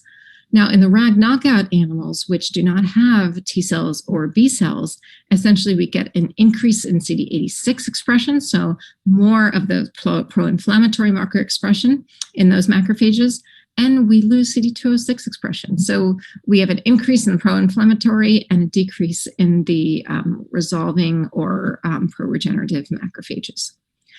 We also noticed that we have regional and systemic changes. So both in the local, which would be the inguinal, and the axial distal lymph nodes, we see an increase in IL-4 expression when that biomaterial is present. You can also simply see that the implants are associated with larger lymph nodes. So the wound and the biomaterial are increasing IL-4 expression and essentially having a systemic change. And that's important to note that that local wound and the local biomaterial implant can cause broader changes. What about synthetic materials? How does the immune profile look like in that environment? So we took some material, some breast implant capsules from collaborator Dr. Gedge Rawson, and we screened or did a broad immune analysis by flow cytometry, and we looked at a number of myeloid markers, dendritic cells, monocytes, macrophages, and various granulocytes. But we also looked at the T cells and saw a significant increase in T cells. So the role of macrophages and neutrophils in the foreign body response is pretty well recognized, but less so the adaptive immune response. And what we found when we characterized the different types of T cells is we saw a significant increase in IL-17A secreting CD4 positive T cells. We also saw an increase in IL-17 secreting gamma delta T cells. So in the previous wounds in the muscle that we saw Th2 cells. Here we're seeing Th17 cells and gamma delta cells. And this was seen in a independent of age, so a wide group of implants from different age ranges and also implant residence times. So this was connected to also to senescence. So this is a synthetic implant in a mouse, and we see increase in P16 positive senescent cells. When we do not see when we don't have IL-17, so the IL-17 knockout and the IL-17 receptor knockout, we see a decrease in P16 positive senescent cells. And these P16 positive cells are observed in around the clinical samples also, along with IL-17, a positive correlation between IL-17 RNA and P16. So here we're looking at the immune environment and senescent cells associated with fibrosis, and that this is characteristic of both non-healing wounds, such as what we've seen in arthritis, along with the foreign body response. Now, as a potential option for breast reconstruction, fat grafting has been an option if someone is not interested in the synthetic implants. And this provides a way to have use natural tissue, so you don't have that foreign body response. But this does require harvesting of adipose, so moving around the adipose tissue, and does have some issues with calcifications that occur after fat grafting. So we were interested in providing an alternative for this, so a naturally derived extracellular matrix material that provided an option for fat grafting. And this was in partnership with the Armed Forces Institute of Regenerative Medicine and a startup I'm affiliated with, Egeria Soft Tissue. So what we did is we took adipose tissue and removed the lipids, which are associated with that calcification and inflammation. And we performed a physical and chemical processing. So you're left with extracellular matrix and no more viable cells to create an off-the-shelf biomaterial option. It's terminally sterilized and sort of looks and feels like adipose tissue, but is injectable and does not require a harvest. And this is biologically active, even though it doesn't have viable cells in it. When we put adipose-derived stem cells on this acellular adipose tissue, we can see differentiation of stem cells into adipocytes here with the oil droplets forming. We've characterized the protein composition of the adipose tissue and compared it to acellular dermis.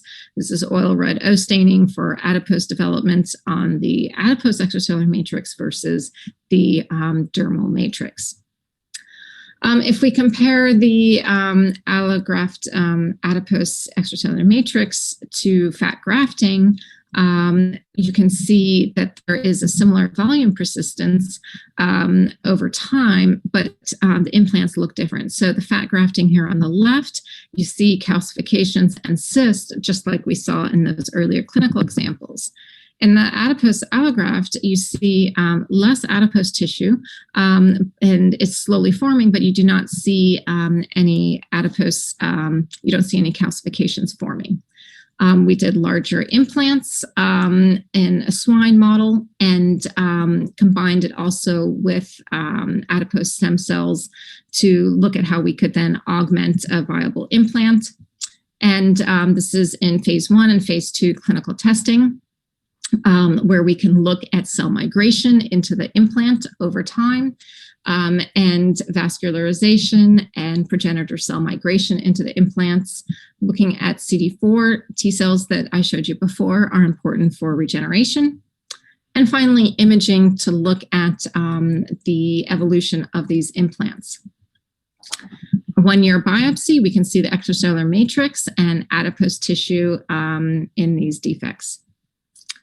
So regenerative immunology and regenerative immunotherapies are going to be a new way that we can redirect the healing process to promote a positive wound healing and avoid fibrosis and chronic inflammation. Thank you for your time, and thank you to the collaborator funding agencies. All right, well, thank you, Dr. Alicia, for the incredible presentation. As Ben mentioned, your work is so applicable to not only researchers in our field of wound healing tissue regeneration, but also clinicians that may be on tonight when it comes to injectable fillers that you mentioned in your talk. All right, so we will now transition and move to the last part of this evening, which is an open panel discussion.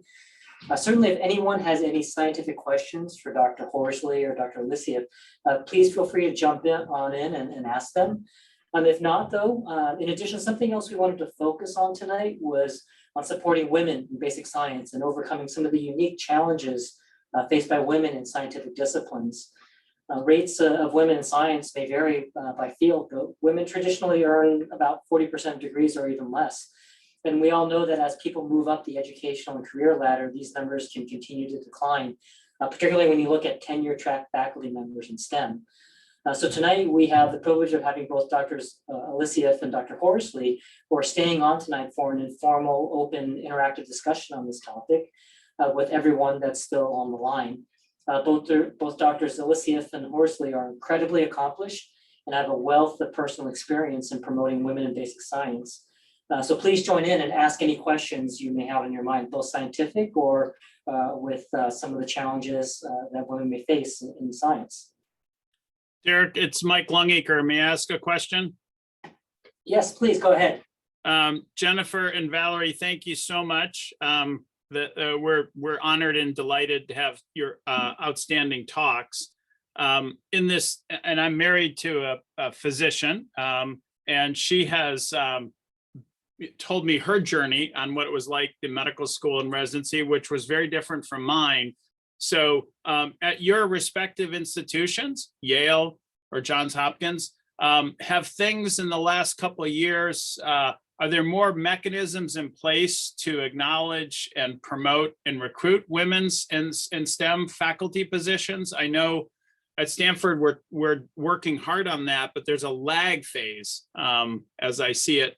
So I'd just be interested in either of your journeys and what it's been like, because there are trainees listening who I think admire both of your career developments and your science.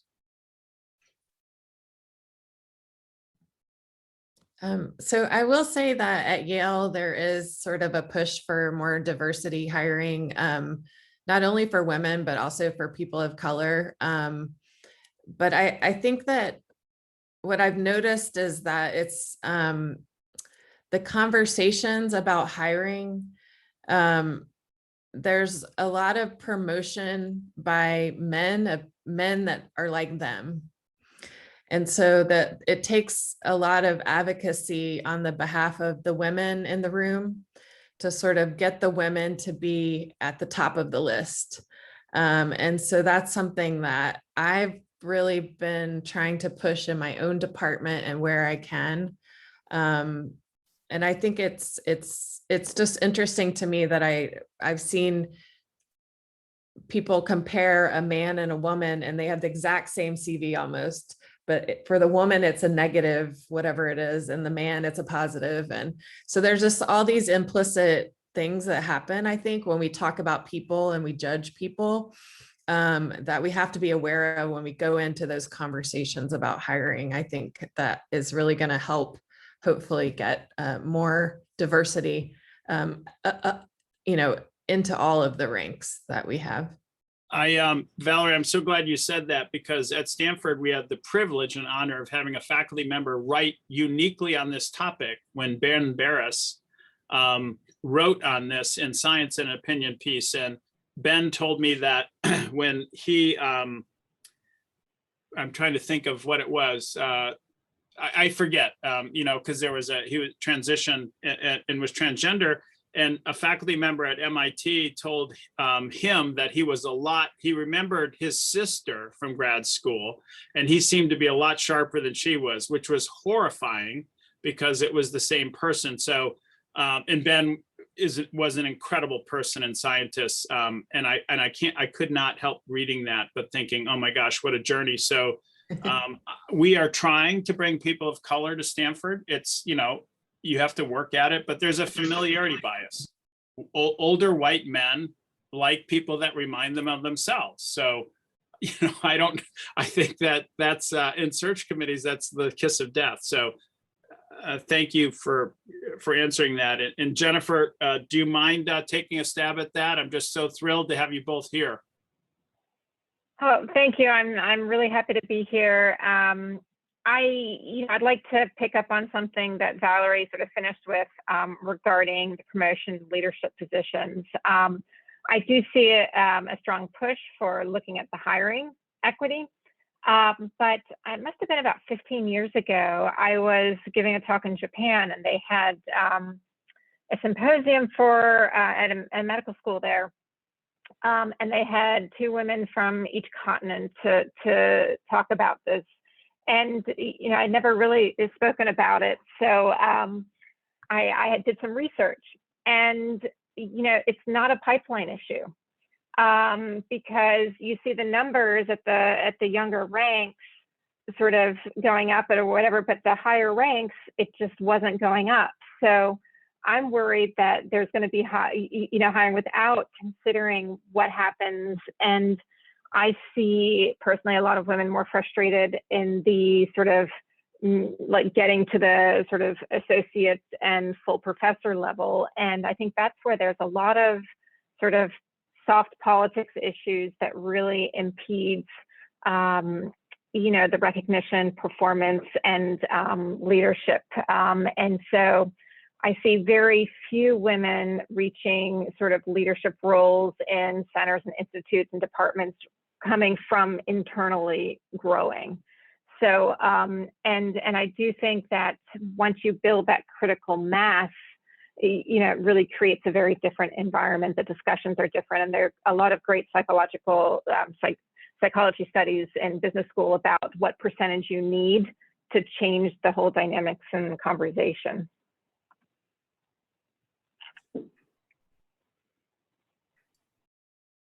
I guess for Dr. Horsley and Dr. Alicia, I run a smaller lab than either of you run, but over the years I've had a mix of both men and women that have come through the lab. Are there any specific mentorship strategies or any policies that you have in your lab that you found particularly successful in promoting and encouraging the women that have come through, or anything that has uniformly helped everybody in the laboratory? I can go first again, if that's okay, Jennifer. That's so great. I really think mentoring is a very specific thing for each individual. I do think that women get a lot more cues from society that they're not good enough. And so in my experience, women need, at least the women in my lab, need a little bit more encouragement. But I also have had men that have needed encouragement as well. This is a hard thing that we do, right? We ask these trainees that have done very well in school, that can, do very well on standardized tests, to come in and fail every day, right? And so really, like, we need to be cheerleaders for them, right? And not in a way that leads them astray scientifically, but I think really making sure it's an environment that, we want you to come to work and be happy. And I think that's something that I think needs to change in the scientific culture, in that we're here to have a good time and be resilient. And there's a time where we have to be critical, like when we're building the project or we're writing the paper, but you don't have to be critical every step of the project. And I think that's a really important, for me, that was a really essential thing for me to sort of do. But in terms of, I think you have to show up for every individual differently, and whatever that looks like. And you have to keep asking, what do you need? What do you need to be successful? Am I doing what you need me to do to make you successful, in regular conversations? And sometimes that requires like a push, but more often than not, it's more cheerleading that I do. Yeah, that's a really great description, and I think really shows how you're a great mentor too. I would say a group that I also think needs, I guess, extra support are first generation. So kids who might be the first generation to go to college or to go to graduate school, or from sort of a challenging socioeconomic situation, and they maybe didn't have all the same resources sort of going through of examples and models, and the confidence is very different. So you mentioned being a cheerleader, and I would say the more support we can provide those students and fellows, I think it's, first of all, just incredibly rewarding to see those students grow and bloom and become independent investigators and really believe that they belong there. And I'm going to pick on one student in particular right now, who is just really sort of a pride and joy that, and when he was growing up,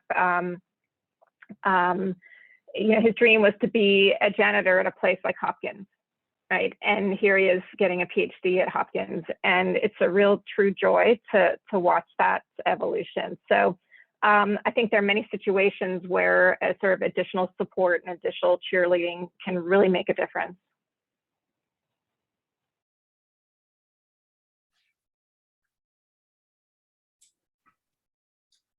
Are there any other questions from the audience? Please feel free to jump on. Yes, I can I ask think another. Derek, Oh, go ahead. just a comment for both Jennifer and Valerie. The surgical culture is oftentimes not the most supportive one. So guilty, I guess. No one comment on that, but I think most experiments initially, as you design them, don't work, at least out here in Palo Alto. So if it was easy, everyone would be a scientist or a surgeon scientist. So, I think the concept of coaching and supporting, cheerleading is important, because most things don't quite, it's not a linear path to a PhD. It's not like, okay, there was my years, it went swimmingly well. And I think the role of the mentor, at least I'd like to hear your thoughts, is I think of myself as a gutter guard in bowling. Like, I'd like the ball to keep rolling down. It may not knock over all the pins, but I don't want it to go in the gutter every time. It's demoralizing. So I don't know what either of you think about that, but that's how I see my role, gutter guard. All of our experiments work. I don't know. Yeah, well, okay, I figured, someone has to suffer here in Palo Alto. What can I say?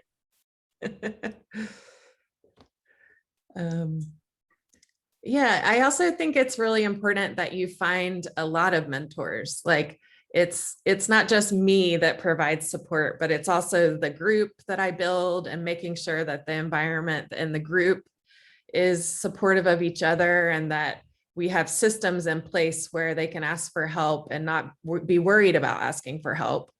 And then also I encourage them to find other people that can support them. Just like for myself, I have a group of people, at least 5 people, that if I have something happen to me where I think I'm gonna lose it, I call them, like I have 5 people that are on speed dial to say oh my God, I didn't get this grant. What am I going to do? Or this reviewer is so annoying. What do I do? And so I call those people, right? Those are my list of 5. And so it's really important that you have this team Valerie that's going to really be, at least for me, have my back and remind me that this reviewer is not being objective, or everything's going to work out. You just got to be resilient. It's very important. That's a great description. A former fellow of mine who's now at University of Florida, she just wrote an article in Science Magazine about building your mentor. It's essentially saying, you need a bunch of mentors. And she also has a part of that article describing how she prepared for meetings with her mentors and how she did. And it was amazing because I always loved my meetings with her, right? And I never knew there was such background thought and preparation. But I always felt great after our meetings, and it was great to see her preparation. But for those interested, it's a great article. It's by Erica Moore in Science. I think it was last month, or maybe it was 2 months ago. One question I had was, Dr. Lisa, if you mentioned about, well, certainly you work not only in science, you also collaborate with industry and have been involved with oversight committees there. And we set up kind of teams for, like you guys said, for mentorship, so that way I'm not the only mentor for a trainee. And I know for me, that is an area that when I have trainees that maybe want to go into more industry and do more of that, it's not as an area that I feel as comfortable with. So maybe what advice would you have for folks also interested in getting involved in that way, as well as how we might leverage some of the increased connectivity that we've had during COVID to improve mentorship, so that way it's not just something that has to be done locally? Yeah, it's been really great to see in meetings and conferences how we can have a Zoom meeting like this and there'll be people from all over the world, right? So you really do get some additional connection. For students who are interested in industry, I generally try to connect them with more translational projects so they can sort of see the process. So the one student who was working on an IND, when she was looking for an industry job, they were sort of blown away that she'd actually had experience preparing an IND. So again, like Valerie mentioned, sort of the personalized fit of what somebody's interested in and trying to mold the project for both sort of their intellectual interests, but also their future their future interests. But it also changes. I've had students come in interested in industry who then end up switching and are interested in academia. So it's also nice to sort of show them a little bit of different things and give them the options to explore. And I think there are a lot of opportunities, even in academic setting now in so many places, to get that experience. Our Tech Transfer Office, for example, has internships where students can spend a couple of hours a week there, just sort of understanding the licensing and sort of what companies are interested in, and understand the product development process.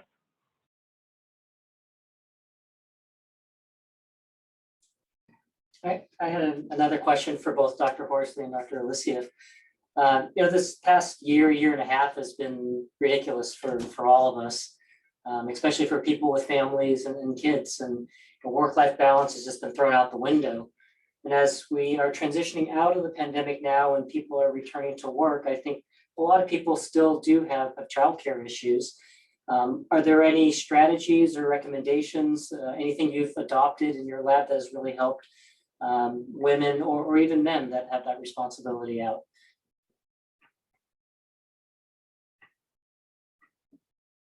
At the beginning of the pandemic, I became a third grade teacher in addition to all the other responsibilities, and I'm not good at it. It's not a good thing. It's very hard to teach your own child. I really think that women especially just have to be graceful with themselves. If you want to have a family, you do it and give yourself the grace to be the parent that you want to be, as well as the faculty member you want to be, et cetera. Because it's, what are you going to do? Like I just said, I'm not going to be as productive this year. It's impossible. I'm just not. And it's just like after you have a baby, like you're just not going to be as, that's just not the time of life, but it's a short time. And so a year is not really going to make that much of a difference in your whole career. And so take that time to be the mom to the newborn that you chose to do. And that's important also. And be patient and kind to yourself. It was easier for me to do on the second child than it was the first, because I was a postdoc and I was terrified. I lost my brain, which is normal, but it came back. And, it's just, there's a lot of changes, but you build the life that you want to have. And that's okay. It's also okay to decide to run ultra marathons if you want to be a scientist. Like you make choices about what you want to do with your time. And I personally chose to have a family, and that's okay. And I think universities need to do more for childcare. This is a big thing that I've been pushing for, and since I became a faculty member. I literally on the job market had my name in 3 different cities in multiple daycares because I had no idea where I was going to go, right? And I still didn't have a full-time position in New Haven when I thought I was going to come. Like that's kind of crazy. So those are the kind of things that I think we need to do more of, but it's going to take a long time for the upper administration at universities to really get that. I love the comparison with the ultra marathon. I like that. It fits very well. I think that was just so beautifully said. I think there's some women are told so many things of what they're supposed to do with how they're supposed to parent, that I think the best advice is to actually, again, have multiple mentors and get advice from multiple different people who've done it a lot of different ways. And you take all that information and integrate it for what works for you and your situation. And so I can give advice for what worked for me or how I got through, but everyone else's situation is different. So you might take a little bit of what I did and a little bit of what somebody else did, and you mix it all together and make it work.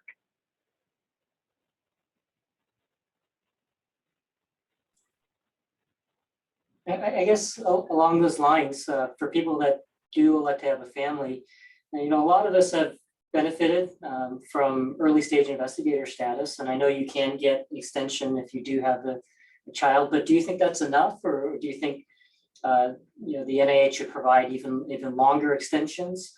Because I know taking time off to raise a kid is a lot, and trying to get back into the swing of science it can take a while. I personally think that NIH needs to do more for middle career, like that first time you're trying to renew a grant, and there's a lot of people that just run out of money. I almost ran out. I was very close, and I thought, like, yeah, this is going to be at the end of me. And it shouldn't be like that. Like, I'm the talent that we want to, it's crazy to me. So I think they're doing a pretty good job with early investigator, but I think it's the next stage that I really feel like we need to keep promoting, because, having a kid means for 18 years, there's someone living with you, right?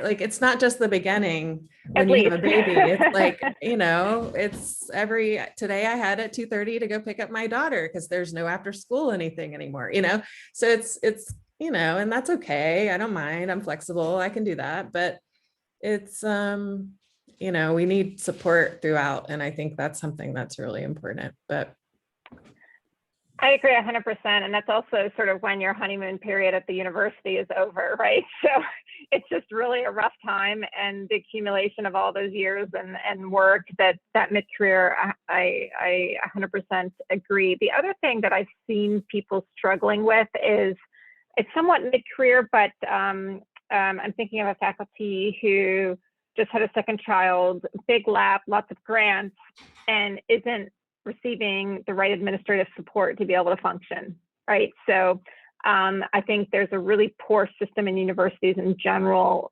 for groups like that, and women who are trying to balance all of that suffer even more. And this person was considering leaving academia, right? Because it was just unsustainable. So this is another example of the leaky pipeline. Have either of your institutions had programs for that mid-career? Have you seen any on a national scale from societies or groups to focus on that mid-career? No. No, I haven't. What Valerie, what you mentioned about the child care and providing those support services, that's why it would really benefit having a certain percentage of women in leadership roles in the universities to bring up that discussion, right? So if I look at School of Engineering leadership here, very few women. So just even the constraints or the challenges aren't even seen. I remember a number of years ago seeing that Germany had a program for, and I don't remember the details, it's been a while, but it was a certain amount of money per month for a housekeeper, or like something to help with the house, right? It was for scientists. I don't know if it was a university program or what, but that's the kind of thing that would really help people. Yeah, I just pay for everything I don't want to do. Like, I don't clean my house. Like, I don't need to spend time with that, right? I pay for babysitters because, like, you need your adult time. Like, you just really have to pay. And, money is, you guys all make more money than me. But I wasn't sure if I should. I outsourced a whole lot of stuff. Yeah, it's really important. But I found that a little bit of a challenge because, I dealt with serious pay equity issues, right? So here I am paying all this extra stuff for being able to have a family, right? In addition to having a lower salary than my counterparts. So I think that's something else that needs to be considered. Agreed. Well, when we rule the world, Jennifer, when we're in charge. Yeah. I think I've hit my ceiling. I hope not. I hope not. Well, this is wonderful. Thank you both so much. This is really an enjoyable evening and just incredible discussion. Thank you, Dr. Horsley, Dr. Lisiev. Again, thank you to Dr. Juan, April Abenilla, who did a lot of the heavy lifting to organize tonight, as well as the PSRC leadership, Drs. Gassman, Borchell, Green. and our wonderful speakers, faculty, and generous support from 3M for making this first night of the pentathlon a success, as well to our co-mentors, Dr. Agarwal, Dr. Fox, and just really an incredible array of science from a broad array of topics, and just really high level work considering everything we've been through. So thank you again. Please don't forget that tomorrow night is the next pentathlon with nerve and hand, followed by Wednesday, June 9th with craniofacial and congenital anomalies, Thursday, transplant and microsurgery, and Friday, breast aesthetic and gender affirmation. Thank you all again for joining in, and have a wonderful evening.